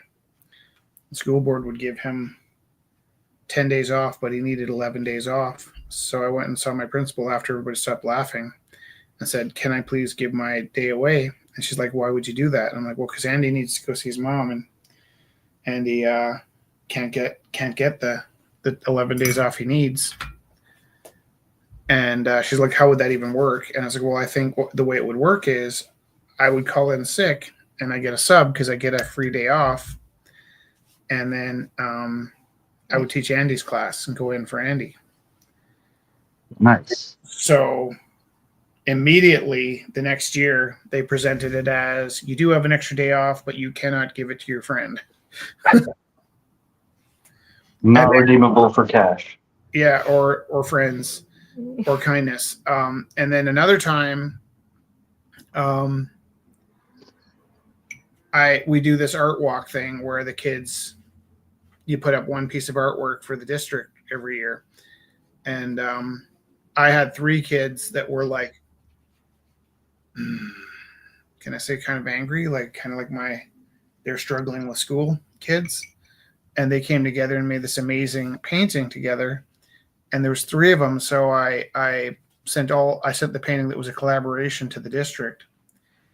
And the next year they wanted a painting for the district, but it was insisted that it couldn't be a collaboration. And then Jess did something like that the next year. And then it seemed like every year that we came up with a plan, they would revise. Yeah, the next year I sent in a bunch of little embroideries in one frame. Right. And they said, not only is it not a collaboration, but you can't have multiple artists represented. Right. In the Yeah. So frame. they keep tightening the rules for us. And it's just Rich and I that keep really just 2 people causing problems. I had a little phrase, build a fence, I'll climb it. Yeah, right. Build it higher, I'll go under it. Okay, build it deeper, we're going around. Yeah. you know, it's a fence here. Yeah, it's not. You guys are How do you feel these so days inspiring. as you get older and you find yourself like accidentally using a gate? You know what I mean? Like, how's that feel when you catch yourself being a grown up and not going over the fence? Firstly, I'm getting younger, not getting older. Okay. Secondly, I did chicken out, but it was like a reputation issue. I was representing my boss. I couldn't perform the dangerous act, but I was locked. I was like trapped in this condo lobby hallway. What was the dangerous act? Phones in the unit. Oh, I was going to scale the balcony. Didn't think it would look good. The Company apartment wise. right now, I'm going to show you a picture of my balcony. Hang on. I've never done this part before.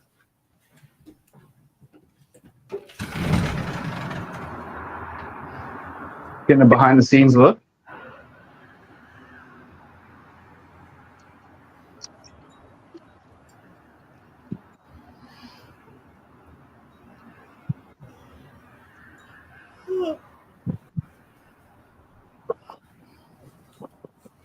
You take the camera? What's he doing? Is he scaling the balcony? I did once. I'll show you a video of my balcony here. Where is it? Is that it? Is it the video I just took?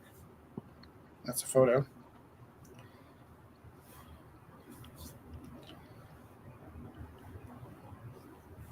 Oh, that sucks.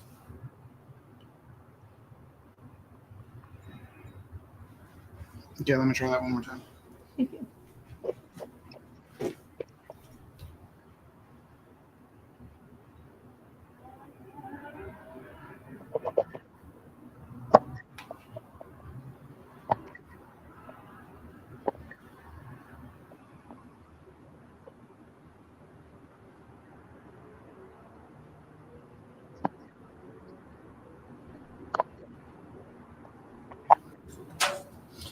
Okay, so I'm on the 15th floor right now. And where's my screen? At this point, I was on the 23rd floor. Where's mine? Huh? Oh, it's right here. All right, here we go. There we go. And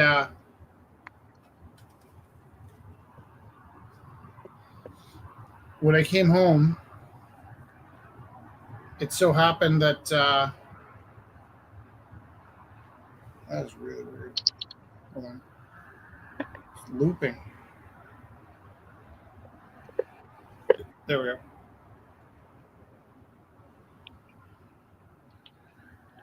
Okay, that's the gap.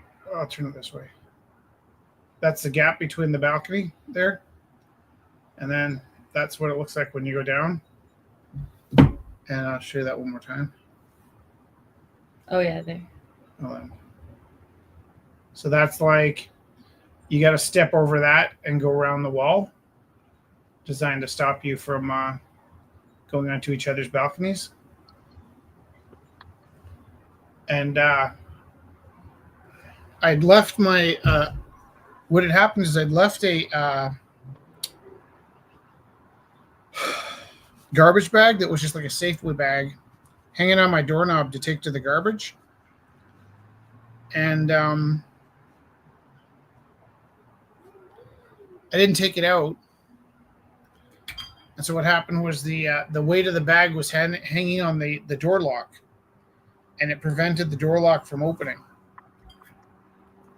So I wasn't able to get back into my apartment because there was this added weight randomly on the door handle.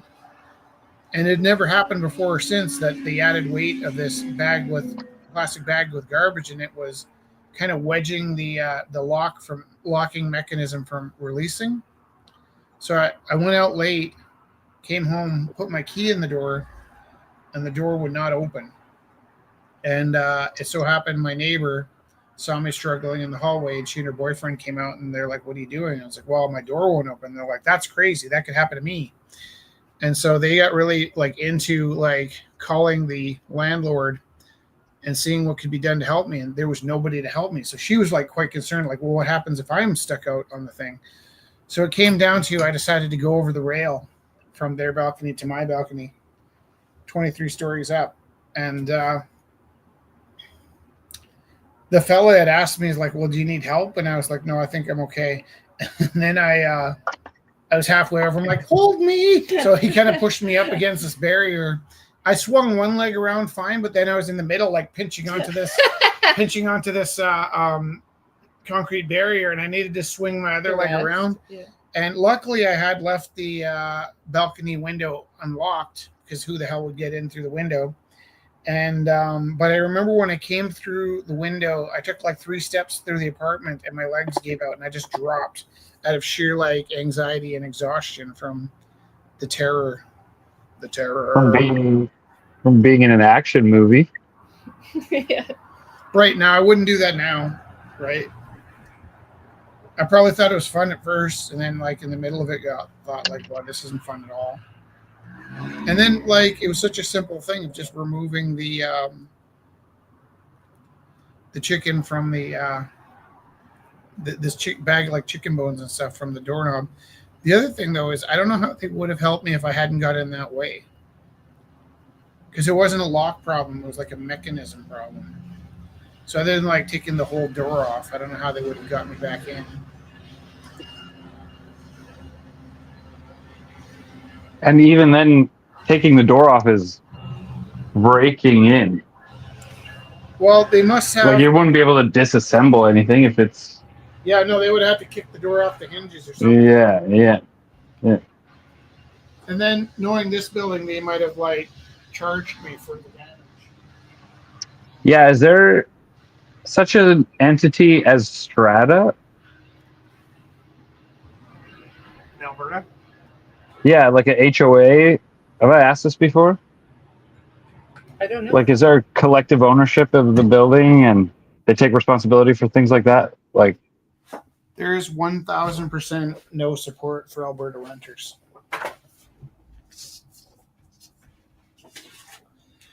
This is the Wild West.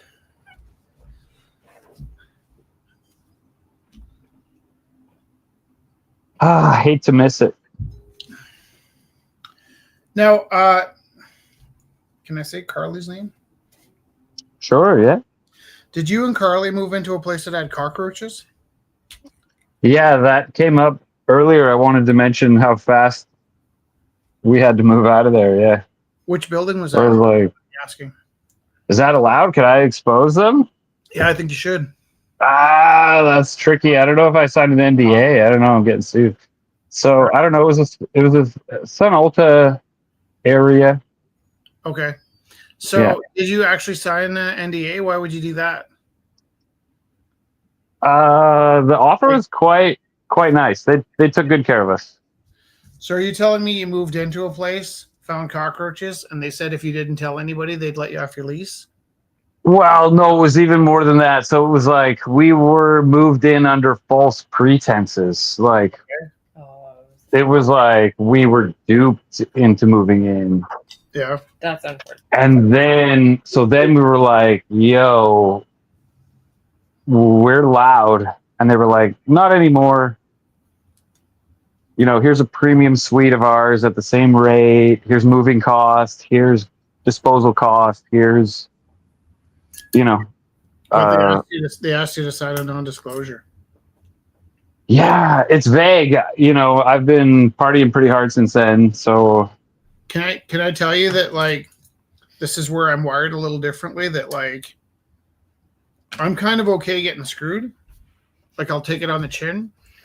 But if they're gonna screw my neighbors, I go ape shit. And so like basically we get bad treatment. Oh like, no, that's what all this bad karma is about. Okay.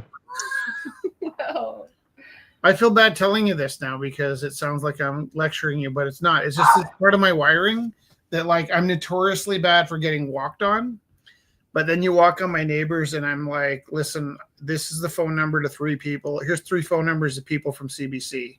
Wait. I'm What gonna be if one of these neighbors is a cause of, the situation? Like, I'm doing the same thing with the neighbors I would be with the landlord. I'm going. but it was the false nuts. pretenses that I was disturbed about. Whatever, moving, whatever, cost, whatever. It was the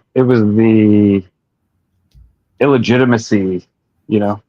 What I'd be worried So whatever, about, they're in there, they're contracted. There's no. I'm not obliged to like rescue anyone who's like committed to being duped, possibly, causing the need to dupe.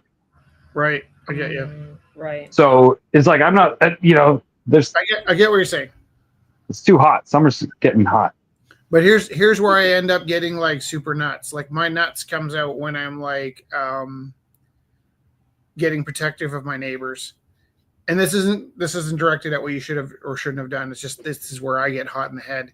Yeah. Okay. So like if they'd ask me for non-disclosure, I'd be like, that's when I go pounce. Like I'm hearing you say that you recognize there's a problem, but you want me to keep it a secret, and that's triggered. No, that's appreciable. I mean, I think my code of ethics is strong enough that if it was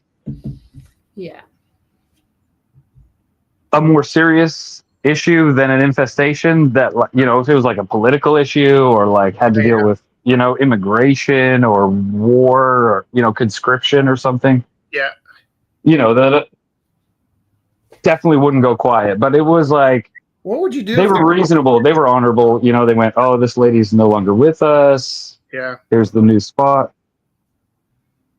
Yeah. It sucked. I lost a lot of cool stuff to roaches. You know what also sucked? Oh, I moved into this spot. Yeah. And I cleaned for like the whole month. Like it was like, how did you live like this?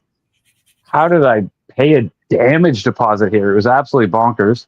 Yeah. And then the fridge was just overpopulated with the big bad, CR. Fucking roaches everywhere. Yeah. I can't have my partner here. I'm cleaning. Everything's capsulized. I've been through the ringer, so I know to like suffocate them. I know like all these things. They're into water. Well, there's it's just absolutely gnarly. And we're pretty savvy about keeping them out of our suite. And my rent keeps going up, so that's kind of on my head every time my rent goes up. Is like, look, there was a time when the roaches were in our suite, and that was like brutal. Yeah, full defense, defense. We see the roaches, we put them in a jar. Like if they're in the building somewhere, we catch them, put them in a jar, and just hold on to them the next time I'm going in to negotiate my rent. Like this jar of cockroaches. Cockroach jar. Yeah, nice.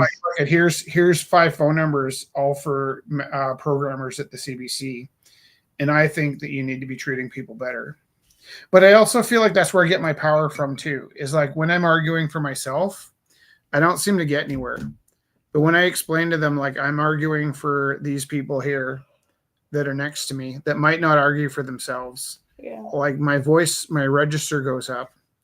And I think that when they can see that I'm not trying to serve myself, that I'm trying to like stick up for, like somebody that won't, it seems like more support than when I'm not good at advocating for myself, but I'll go friggin' nuts on, because also like when our building was really struggling with roaches, they would put up posters saying there'll be like a town hall where you can come and get all your questions answered, and then they basically lined up us in a room and just started lecturing us about like cleanliness. It's like, we're not dirty people. This is a you problem. These are roaches in your building, and they're getting into our suites because your building is infested. And then like, no, there are people in this building that don't take care of their things. Like, no, there might be, but we're not dirty people. You can't talk to all of us like we're dirty people because we're not. And I didn't come in here with roaches, and I don't have roaches in my art gallery, but there's roaches in your building, and that's a you problem. And they did not like me talking back to them. But like they're like, this is 10 years later. There's still people in the elevator that know me as like town hall roach guy that wasn't going to take any shit. And they were kind of grateful because I was like, I think there's a benefit to being semi-suicidal sometimes, that you can take risks that, you know, people that want to live out their lives are unwilling to take. But I get pushed, and I'm just like, I'm going to go over this edge before this problem gets solved. Yeah. I took it to court, but I was like over the phone. Mm-hmm. There was like all kinds of bogus, like property ownership, property management. Like there's a tower going up, so we're like just this like investment property. We pay cash. All the tenants pay cash. Super sus. Yeah. So I was like, "Yo, I'm going to the tenancy board. We're well represented here. BC is pretty good about it." Yeah. But like tenant rights is real. There's like a whole, you know, us versus the Yeah, I get you. oligarchs that exist. So anyway, I take it to them, but then I go to court, and the court is for the oligarchs. The court's getting, you know, Yeah. paid by the, you know, guy paying capital gains tax. So they absolutely leveled me. Yeah. And it was like it was a hit. It was like, you know, $1,700. That's like a, you know, that's like a light check, you know. It took me 2 weeks to get. It was like, come on. Yeah, I get you. Yeah. So is your suite like clean now? Yeah, we stomped it out. Yeah, we made enough noise. They came through. They tidied up adjacent suites. Well, and with our building, even though we don't have roaches, we're on the hook for cleanup. So it happens about twice a year, sometimes 4 times a year, that we get last minute notice that they want everything in our apartment moved 3 inches away from the wall by tomorrow. And that's about an 8-hour job to get everything out of the bathroom and everything out of the kitchen. So it so happened lately that we were able to do it. Like these are on days that we're able to do it. But one time, the first time, a guy from Martin's Roach Company came in, and we spent about 4 hours moving everything away from the walls and everything out of the kitchen. And on the way to school, Jess made breakfast and accidentally left a pot in the kitchen. So we're leaving the building, and she's like, I think I left a pot on the counter. And she's like, well, obviously they'll just move the pot off the counter. We got back. They didn't treat our apartment, and they put a $100 fee on our door for not having the apartment ready. It's like, so I went down and lost my mind. I was like, listen, like, not only did we spend hours preparing for this thing that's not our problem, but then your guy comes in and he doesn't even treat our apartment because there's a pot on the counter, and they're like, oh, he can't move that pot. As like, yeah, he could pick it up. And like, if you throw it out, What, does he not have thumbs? What? Like, yeah, no, that was the thing. And if he'd thrown out our pot, it would have been cheaper than trying to charge us $100 for not being ready. But we had like an extensive, and this guy was such a bonehead. Like, honestly, like every time they come in to check our building, it seems like they start showing up again. And I wonder if they're just tracking them in. Like, it's just sketchy. What's really wild is like we're both in a small town. This is like Mexico City has more people in it than the entire country. Right. Like, how is that running? What? Mm-hmm. Or like all those like wherever, like KL, like that. That is a city. That is a. Well, and in fairness, I don't know how many rats you see in Vancouver, but we went for a walk early in the morning in San Francisco, and just like, that's a rat. I was so excited. And it was cool. How did we do that? Yeah, we stopped them at the border. They exist here. Yeah, they're like small cats here. Rat. And how often do you see them? If you're out after dark. But if you got up and went for a sneaking walk, around alleyways and tunnels and stuff. The Yeah. morning walk. It was the Well, night. so you Yeah. don't see them very much, or Nah, they're pretty. we also saw a They're- flattened rat. A what? A flattened rat. Run over. Ooh, nice. Yeah. But I guess Again, they're like super cute and trainable, smart, but pigeon level, at this this population density, yeah. Well, hard to cockroaches, be. the myth that they're bad for you, they're bad for properties, right? Mm. They bring down property value, so they're registered Mhm. as a cosmetic risk. And then every time there's an outbreak, they start telling you like, oh, like they're gonna give you a salmonella poisoning. It's like it's pretty unlikely. And They're dirty. I think if you're at the like roach level, like it's not healthy. It's not that like that's the cause, like the roaches are the cause, but yeah, tighten up. we still keep our food in bags. Yeah, we have everything in. All of our stuff goes into giant Ziploc bags. Yeah, glass, and lots of Rubbermaid. Yeah. Yeah. Used to have all my furniture on wheels so I could roll them out from the walls without having to empty my shelves. $100.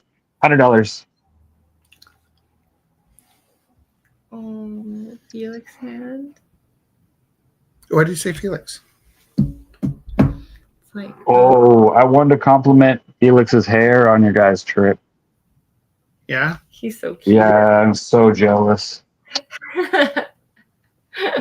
Do you know about his hair? Well, I know that he was upset that I cut mine. Yeah, he does not like short haircut. I know. He doesn't like his haircut, but I cut his hair. He likes this. Oh. Well, the thing is that like there is a point where he's going to Beaners, right? Because he's got two moms and two dads, and I'll get to the point where it's like if it's bugging me, I know it's bugging his mom. And there's just seems to be an unwritten rule at Beaners that they're gonna take you in and cut it shorter than you ask for. I think that's the whole point of Beaners is like, moms are paying, Mom's approved. they'll make a deal, and you're getting a little shorter than you said you would. So I always tell them like, look, dude, you're like 1 weekend away from going to Beaners. We should cut your hair. And I always promise them that I'll just give them a slight trim. The last time I accidentally cut like an inch off more than I meant to, because it's quite long. And I felt really crappy because it got shorter than I expected. And then he just straight up, like the next day, I was like, look, man, like I got to admit, like I accidentally cut your hair shorter than I meant to. And he's like, no, Dad, I love my hair. And I was like so happy. So... But I tend to cut hair for the. That was a relief. I didn't see that coming. I thought I saw a fit coming. I know. He's so sweet. Yeah. He doesn't really have those fits. He has like every now and then one tear squeezes out. And it's extra painful because he won't let the tear out. Like he's not shy about being sensitive, but he's just very like brave that way. And so when he's really hurting and you see a tear come out, any other kid would be like flowing monkey poo everywhere. So that's how you know you fucked up. Oh, Felix. Shout out Felix. Yeah. And I don't know if you read my post that I accidentally made him cry at. I got a skim of it. Yeah. Yeah. Yeah. So it was just the realization of where we'd reached when it landed at ground zero, and it was like the sadness of like, oh, I screwed this up. I also didn't follow through. Like by the time I could see that he understood the problem, I did not take him home for an hour. I just got through to him, and I said, I'm going to bend here, but you can't expect the tears to make me bend because that's not healthy.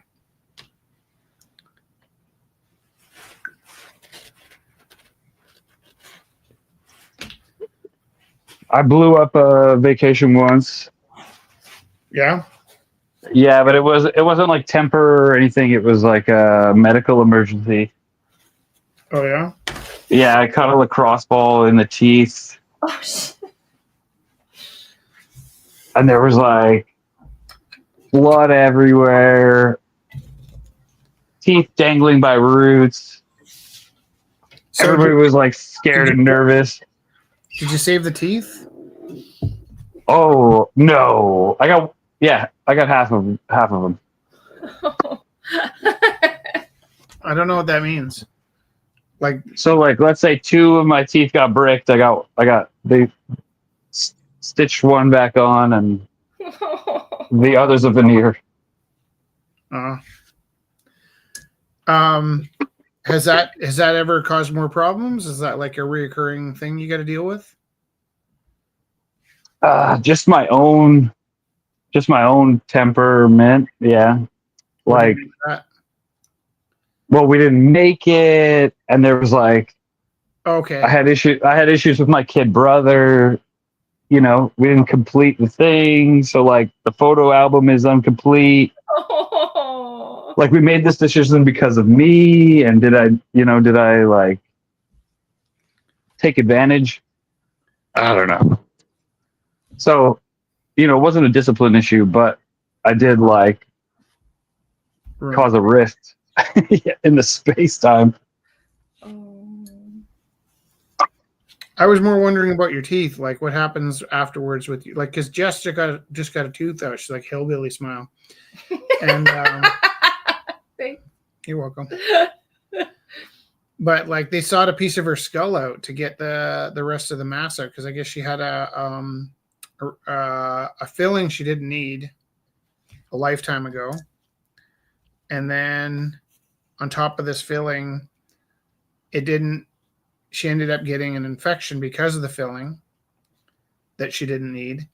And then they gave her a root canal because of the filling that she didn't need. And then the root canal kept getting infected. Yeah, like what do you say that? Like it failed or something? Like well, it kept getting infected. Like yeah. It kept having to get it taken out and then re-root canal. So then they took out the tooth and the skull next to the tooth and so he's wondering if you've had reoccurring problems with your tooth after the veneers and everything. Yeah. Yeah, lightly, not as dramatic. My sister went roller skating in grade 5 and fell down, and another girl fell behind her and landed on her, and her head swatted down and smashed the roller skating rink, and she lost her front tooth. It broke in half.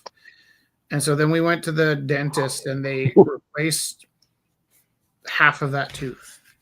But I guess like it ended up not aging the same as the rest of the teeth. Yeah, what? That's not gonna work. So half seems worse than just putting a whole new tooth in. Yeah, and so no, she had a half tooth. That's what I mean. And then I can't remember if it was whiter or less white than the rest of the teeth. Yeah, it's like porcelain and but it ended up being like a lifelong thing for her, that this tooth was like a lifelong disappointment in her. And I think she went and got like fake teeth when she was older to sort of make up for the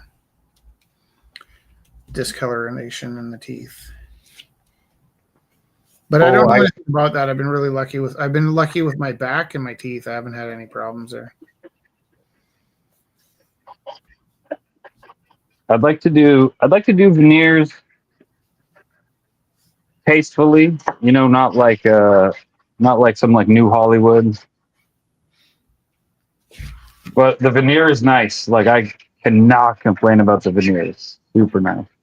Can I see your teeth? Can you smile for me? Oh, this is embarrassing. I've been smoking a lot lately. No, you look handsome. Those are nice teeth. I got one favorite one. I wonder if it's your real one or not.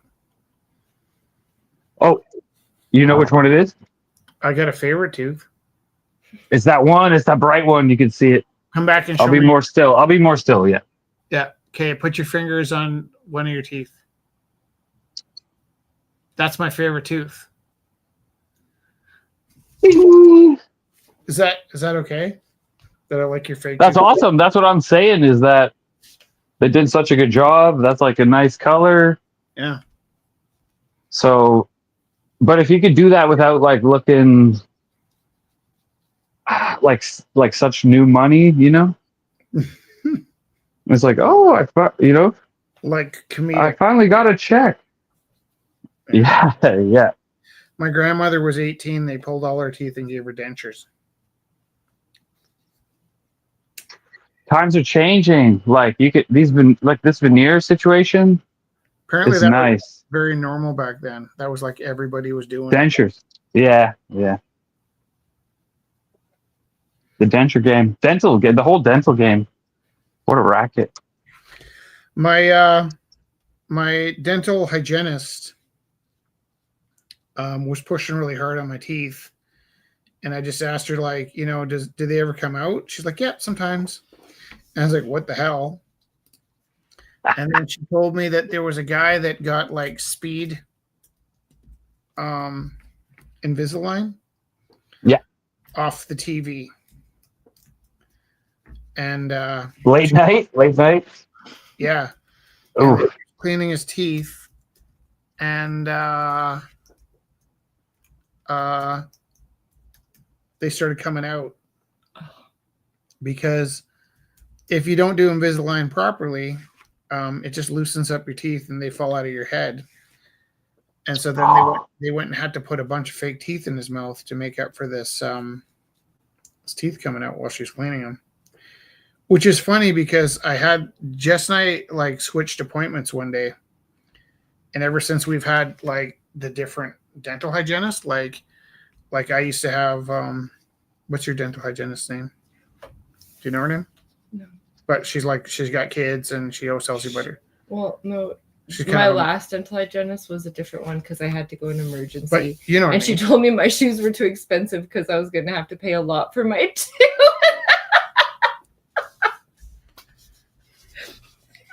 what? Go back in and say you were right, lady. She just What is it? If you have to ask, you can't afford it. Yeah. Sorry, I didn't mean to decide. Okay. Anyways, Thanks. my previous dental assistant, who we switched somehow, I used to always assure me that would never happen, right?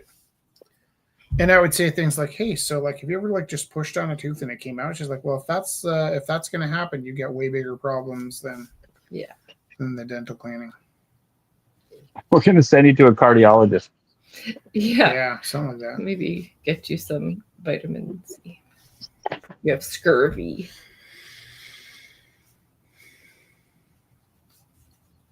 And we read an Arthur C. Clarke book with Felix as an audiobook.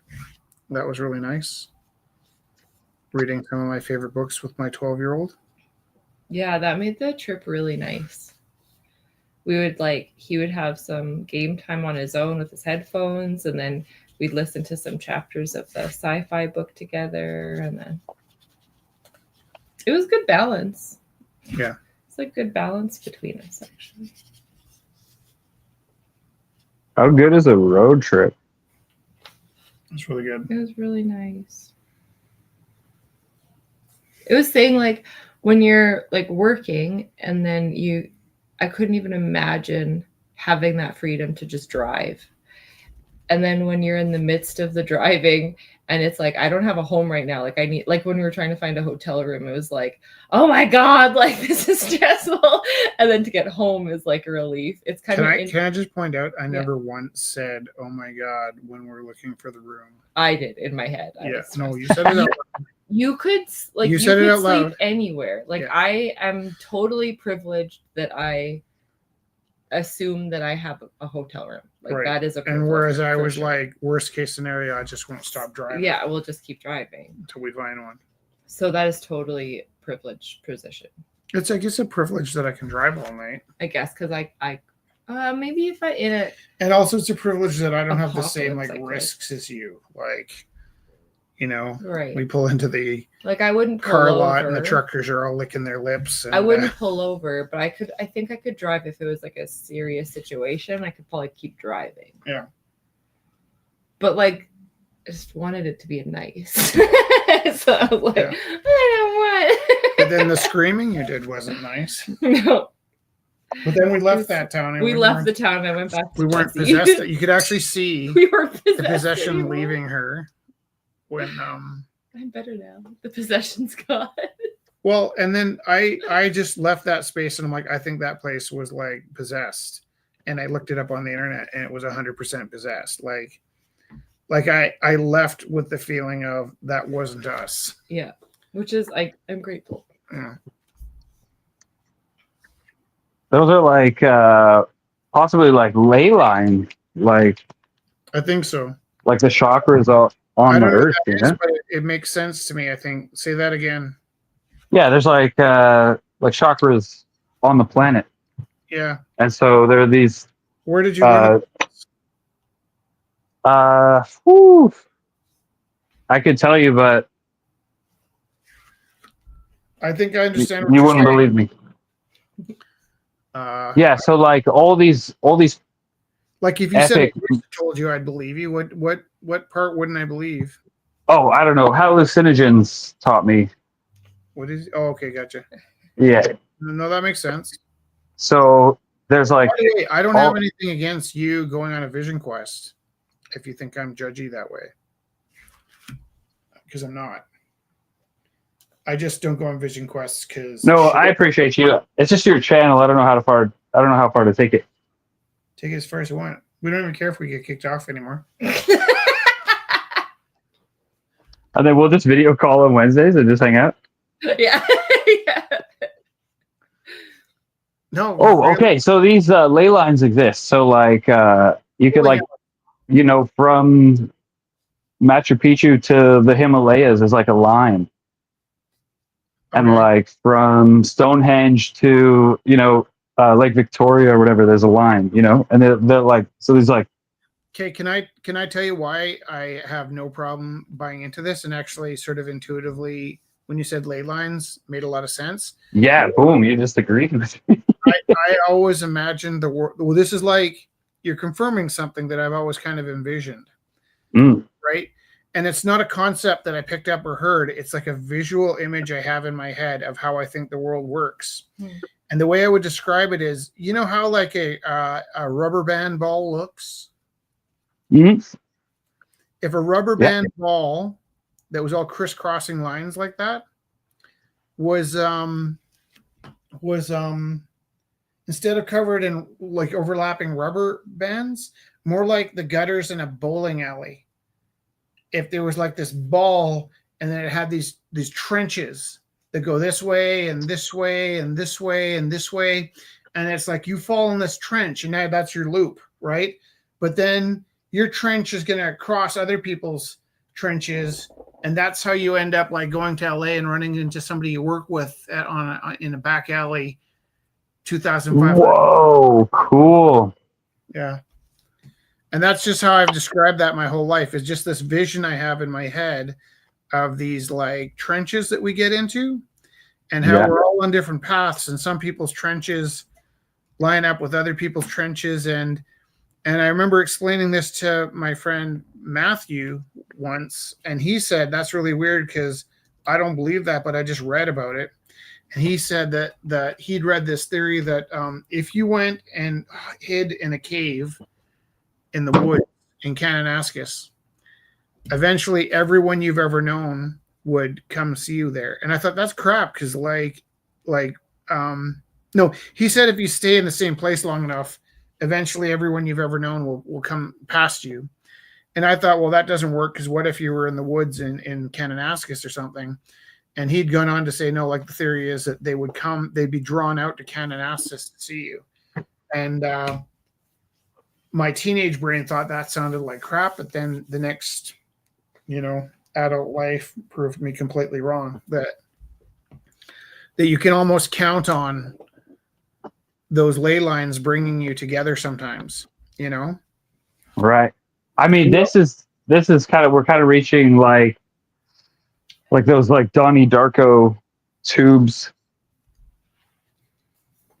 Are they where that? like your trenches are like this path, Yeah. but ley lines are like more like magnets. So like where there's an intersection, there's condensed energy. Right. So like, But what if they're not magnets? What if they're just like shapes, and then your body falls into this shape and follows that path? Do you know what I mean? Like I don't see. cool. I don't know if those are different. Just a different way of envisioning it.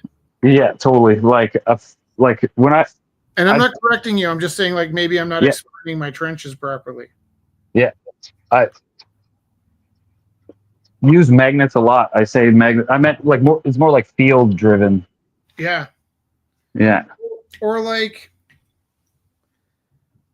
okay. So like that nasty spot you're in, was like, drawing some. It does go right through. Yeah. So I go on this bike trip to the place my mom is staying, and it traces back through Fish Creek, where I used to like be a punk when I was a kid, and then it goes through my childhood playground of the South Calgary, so basically from Canyon Meadows to Brayside, and then as I'm cutting through to get home, I keep passing these pivotal points where, this is where this happened, this is where that happened, and to get home I have to pass. Oh, well, here's ley lines. Like we get out onto 500 meters from our door. We get onto the McLeod Trail and we follow it down to Venice Beach, and then it's 500 meters away from the spot we set up on. Like there's these weird like sort of passing that to go on the bike ride I need to go on to get to my mom's. I pass every important moment of my life, right? Like I get to a field and it's like, oh, this is a field where I realized I had a problem because I like Jessica. Like I get to another field and it's like, oh, like this is that field where this and that. And actually on this pathway, Jess is connected to like 5 of these spots, right? And she's only been part of my life for the last 10 years, but like it's I passed the school and it's like, actually this is weird. On that route home, I passed the school where Matthew and I had this talk about ley lines. Well, not ley lines, but like what you're saying, this concept, like 30 years ago when neither of us could sleep, when we used to get up and walk around at night, just walking around and causing havoc. Being philosophers.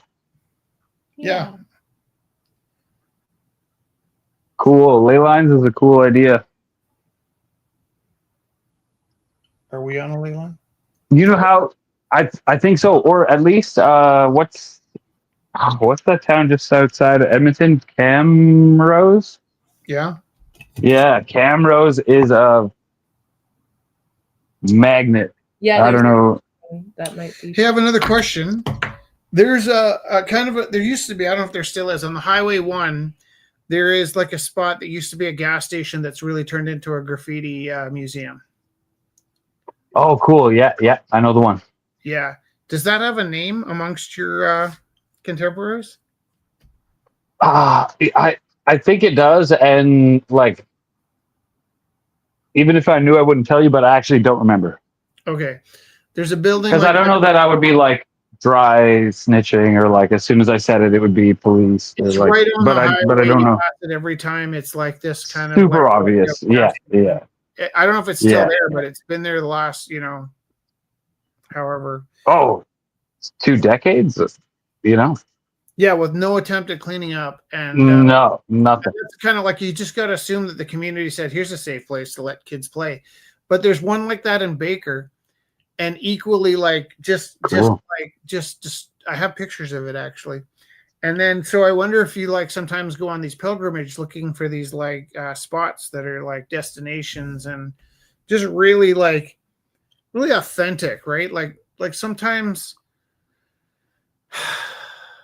it doesn't feel authentic, right? And Sometimes it's like, okay, some old timers have been hitting this building for years, and they've kind of let it stand, and it's really gross and grungy, and it looks like it's kind of like a part of a journey that you'd go from here to. I think when we went to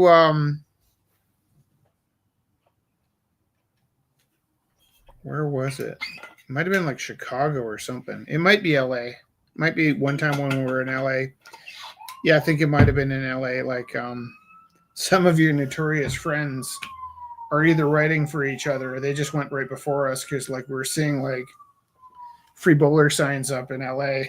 It's like that's Oh, that guy. Yeah, no, that guy went south for a minute. Yeah. So that might have been good timing. Yeah. Yeah.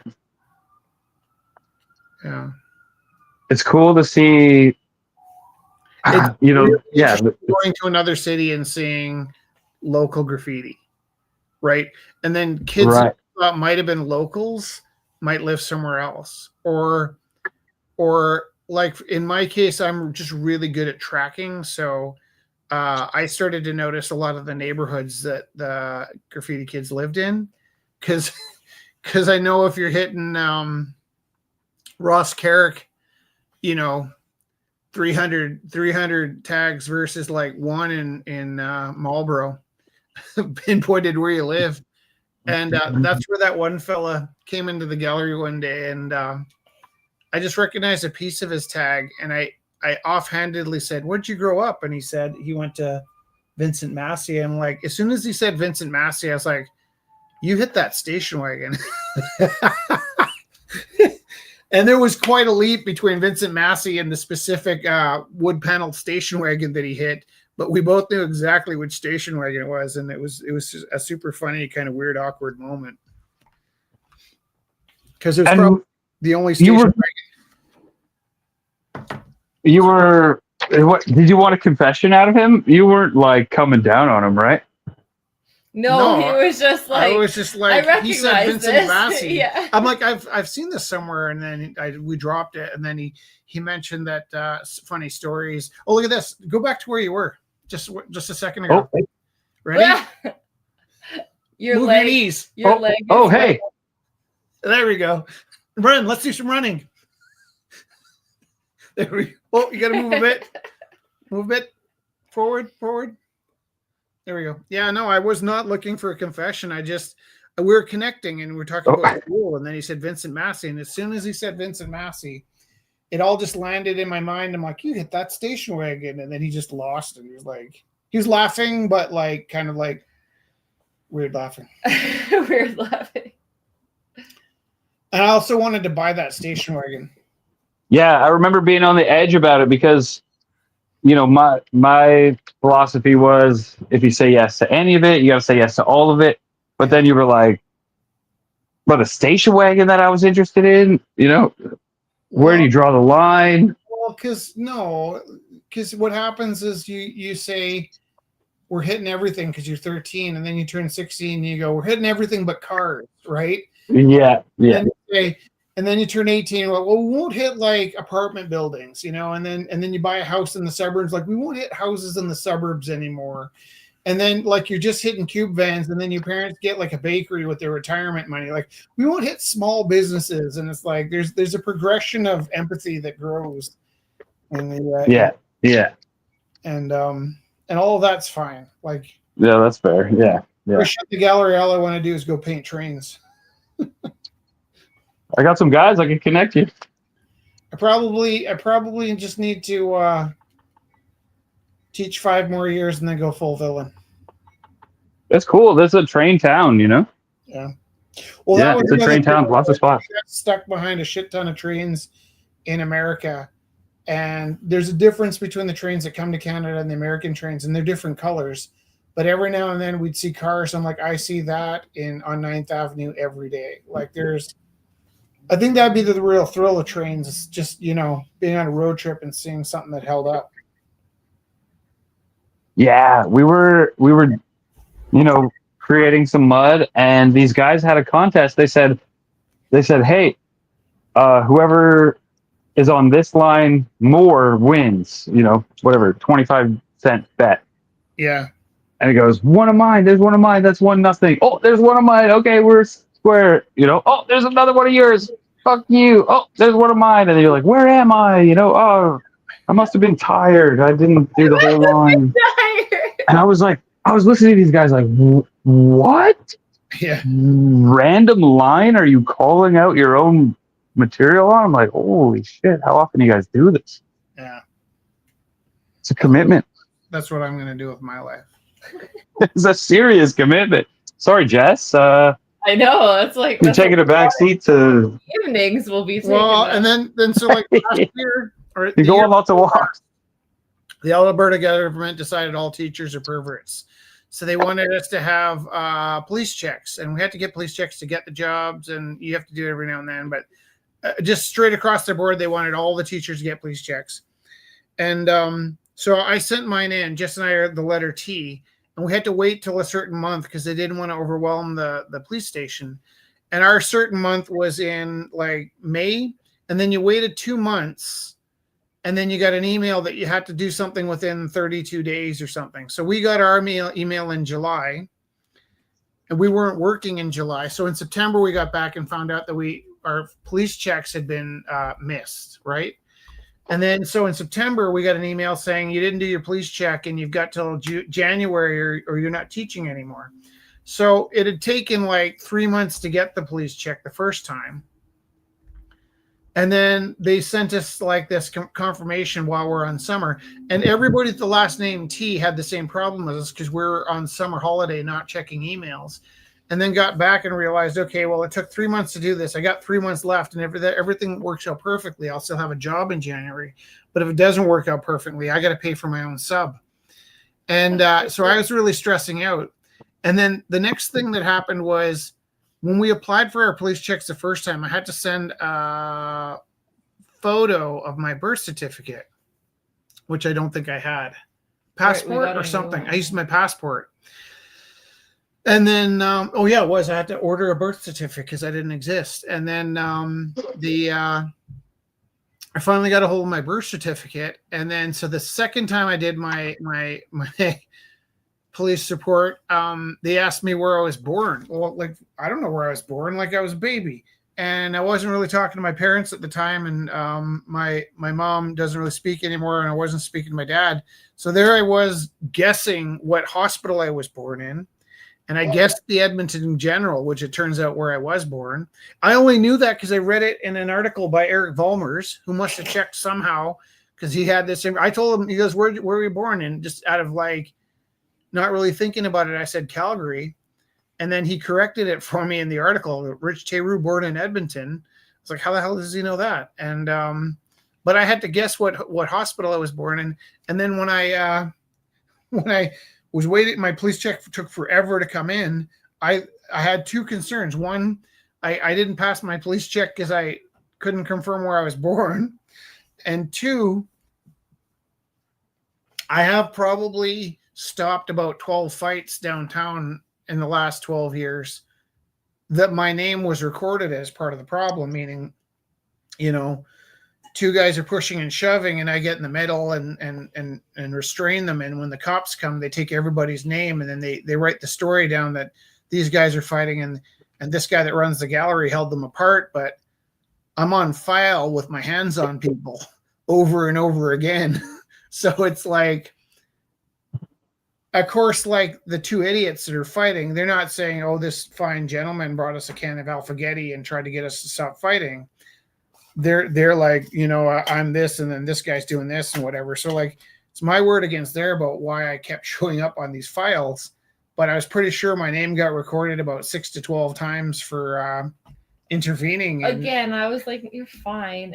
And then that was my privilege, I guess. I never had to worry about that. Well, because nobody taking your name down, yeah, right? Like, yeah, exactly. And like, like the cops were all polite about it when these guys were fighting and I stopped them from fighting, but you don't know what it looks like on the report, right? Yeah. So I was pretty sure I was going to fail my police report, which wouldn't be great if I was painting trains.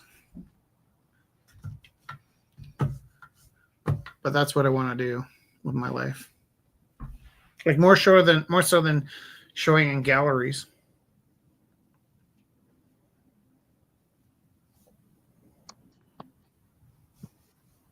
Trains are nationwide. Yeah. Gallery walls still. They're pretty authentic, and it'd be difficult to fake it with AI. They might be the last stand against the revolution. I guess that's like the craftsman of it. Right? Like, if you got to go do that, you got to duck the bulls, you got to like know the timing, you got to know what car, you got to have the equipment. The way I describe it is every other criminal on the planet breaks into a place, hides their identity, and steals something. These kids are breaking into a place, writing their names on the wall, leaving without anything new. Leaving it there. That's funny. Yeah. There's lots of etiquette. There's lots of pseudo rule. There's like what I guess it's like that. Honor amongst thieves. What I get that, and I would want to be respectful to the establishment, the anti-establishment. So the anti-establishment. Yeah. I was telling Felix about the day that after Bowler came to the gallery and the next day the graffiti cop was coming up the street, and I just went in the back and I said, I'm going to try and keep this kid out of trouble because his name's on the ground, and I'm pretty sure if he has art supplies he's going back to jail. And the graffiti guy's taking notes about 2 blocks away. So I'm just going to take his name off the sidewalk. And I contacted you to say, hey, if you know how to get a hold of Bowler, just let him know I'm cleaning the sidewalk, and it's just to keep him out of trouble. And I think later on you told me he was in the car with you when that was happening. And I think you guys might even interpret it as me complaining, like, why did you? Because the response I got from him after was he was saying he felt bad about doing the sidewalk. He didn't know us when he did it. And I was like, no, like we were not bothered by the sidewalk at all. It's just that there's a guy with a notepad and police uniform taking notes all up and down the street. So I went into the back of the gallery and I said, hey, bud, like, I'm going to go do some community cleanup service, but I might get like a bat in the back of the head. You want to just come and watch for me while I'm chiseling this name off the sidewalk? I got out there, and right next to Bowler was Grom. So Oliver and I were sitting there with chisels and hammers chiseling this epoxy off the sidewalk. And just as the last piece came off, the graffiti cop comes up. And he was so angry. He's like, you're destroying evidence. I was like, just trying to do my civic duty. But 100%, I was just trying to keep him out of trouble. And that was before I met him, right? Like, I didn't really know who he was. I just knew that he was in the gallery. And the next week was the week he came back and was singing Simple Plan on the mic. Yeah, I remember him having so much fun at your place, man. Just so hospitable. Yeah. Yeah, it's cool. That all-inclusion energy is so nice. Necessary. Mm-hmm. I missed that part. Yeah. Mm. Oh, that's that ley line talk. Yeah. Magnetic spot. Drawing the right. That building 100% is. So was Gorilla, and so was the apartment I'm in. And that was actually, I probably told you the story before, but like during the floods, all of the floods came to 50 feet of these buildings, right? Like one building over was evacuated for each one of these buildings. The Gorilla House, the Rumble House, and the apartment I live in were fine. But across the street was like, forbidden. It was over. So for sure, 100%. And like when I walk into a building, it's got a bad feeling, I walk out really quickly. Mm. I lived in a place called Teachers Terrace that was, even though I don't believe in ghosts, super haunted. And I moved in, things went sideways really fast. The weird thing is when you watch a movie, kind of like Poltergeist, you kind of think, oh, if weird stuff like that was happening, you'd leave. But then in real life, you're like, I'm not leaving because I have a lease, but I broke my lease. And it's like, I'm not staying here because weird shit happened. And then I might tell you the story afterwards because I'm not telling it online. But there was a major arrest in that situation with a notorious criminal. After you. Cool. That intuition's nice. That like gut. The gut's the boss. That's something along the lines of like higher evolution, or like the gut's the boss. Is the Isle of Roux having a conversation with Rumble House? No, it's repeated. I was talking to Amanda while you guys were talking. No, just because it comes up twice. It comes up 3 or 4 times because it goes to all. That's not a problem. The conversation fires to all the. Alrighty, let's talk about this. It is 9:30. Oh, late. That went fast. And Jessica might sing to us. That might happen. And then we've got about 45 minutes to tidy up here. Yeah, and then we're likewise. going to start hanging a show. But guess what? Sorry. Guess what? What? Guess what about the tragedy of you not being with us in this show? I don't wanna. Just guess guess the silver lining. Do you have something in mind to hang? I don't know. I contacted Oliver yesterday, who's been carpentry making instead of art making. And he's putting a couple pieces in your place. Oh, yes. Yes. Thank you, Ollie. Shout out Oliver. Yes. Also, go to our storage and grab some things that we cherish of yours and put them in. There might be, the odd We have a few of your owl things in the storage. shape. So just some photos and keep the I show. love you guys. Thank you so much. Yeah. You guys keep me alive. I'll be going to Edmonton tomorrow. Oh, that's okay. You're doing your lessons? Well, lesson, and I have a bunch of art in an art show. Amazing. What's your art show, Kelly? We mean the art. Well, I'm in the art show. They're bidding on them. What's your art show? What's it called? How can we direct people? Remember? It's at the Wyndham in Edmonton. I'm trying to create an opportunity for her to promote her art show. You have to buy tickets to get in, though. Oh, you don't want to promote your art show? I do. Well, promote your art show. I just said furray.ca. Oh, right. And then it's in, I think it's in either the Wyndham or the Delta. I can't remember. They're side by side. I've never been there. So. Yeah. Awesome. So it should be good, I hope. Just finished wiring 5 paintings just now. Nice. Yeah. There you Let's get a look on Zach's studio here. Yeah, nice.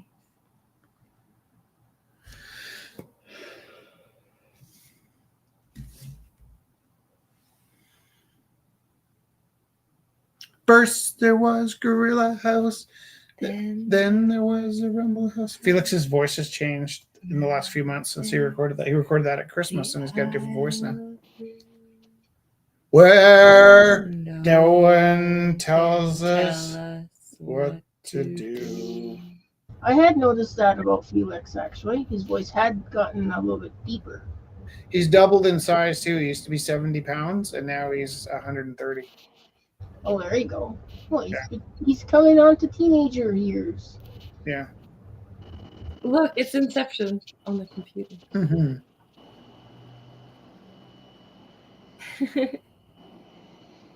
It's so fun seeing your studio. Now I get to go load the car. That's exciting, though. Well, it's Tetris because I have to figure out how I have to get a giant hockey bag in there, including my cooler, my suitcase. I already have half the car is full already. Can't imagine it. Tetris. Oh, you guys did it. The Tetris stuff. Okay. Can I tell you that we had 3 people in a Volkswagen for 2 weeks? And before we left, we put Kevin's refrigerator and his ice packs in the car because he can't live without them. I would also put Kevin. Yeah, and then we had to pick Kevin up and drive with stuff on our laps. So if you're driving with stuff on your laps, take a picture. Well, I have my friend Michaela's coming with me. She's sitting in your nice. lap. She's sitting beside me, but I don't know where she wants to bring her laptop, so I'm not sure where that's gonna go. Yeah. Well, I know actually about the driving. I drove down to San Jose. 3 you people know, in a way yard. to San Jose, Yeah, they've got a lot of space where I can stay. but it was in a Yaris. Do you have So it lots was of friends in San Jose? Uh, it was in 2009 we drove down. Did you go down that LA Great Big Freeway? He's singing a song. I don't remember actually, but I do remember it was. Do We you drove know the way to San Jose? They've got a lot of space. There'll be a place where I can stay. I got lots of friends in San Jose. We love you guys. Do you know the way to San Jose? LA is a great big freeway. Put 100 down and buy a car. In a week, maybe 2 will make you a star. Weeks turn into days. In all those years, I don't remember. All those stars that never were are parking cars and pumping gas. Do you know the way to San Jose? Well, we hope you have a great weekend, Kelly. Good luck with your show. I'll send pictures. Pictures of your furry show? Sounds good. Yeah, I'll be walking around. I'm staff, so Does staff dress up as furries? yeah, some of them, not all. Dude, you're so Wolfpack. Well, I have a wolf that I'm packing away, so maybe you'll see the actual wolf. I'll maybe try and do a live or something. I don't know. Yeah, do a broadcast. Good night, Amanda. Are you too. singing? Bye. Good night, Kelly. Good night, Amanda. I can sing. What do you want me to sing? Sing San Jose. I don't know that song. Just You. do you know? It's Burt Bacharach, I think. They've got a lot of space. There'll be a place. Do you know the way to San Jose? I've been away so long. I may go wrong and lose my way. I don't know the tune. It's nice when you sing it because you're cute. I'm cute. Does this broadcast ever end? Just like this. We love everybody. Just like this. We missed you.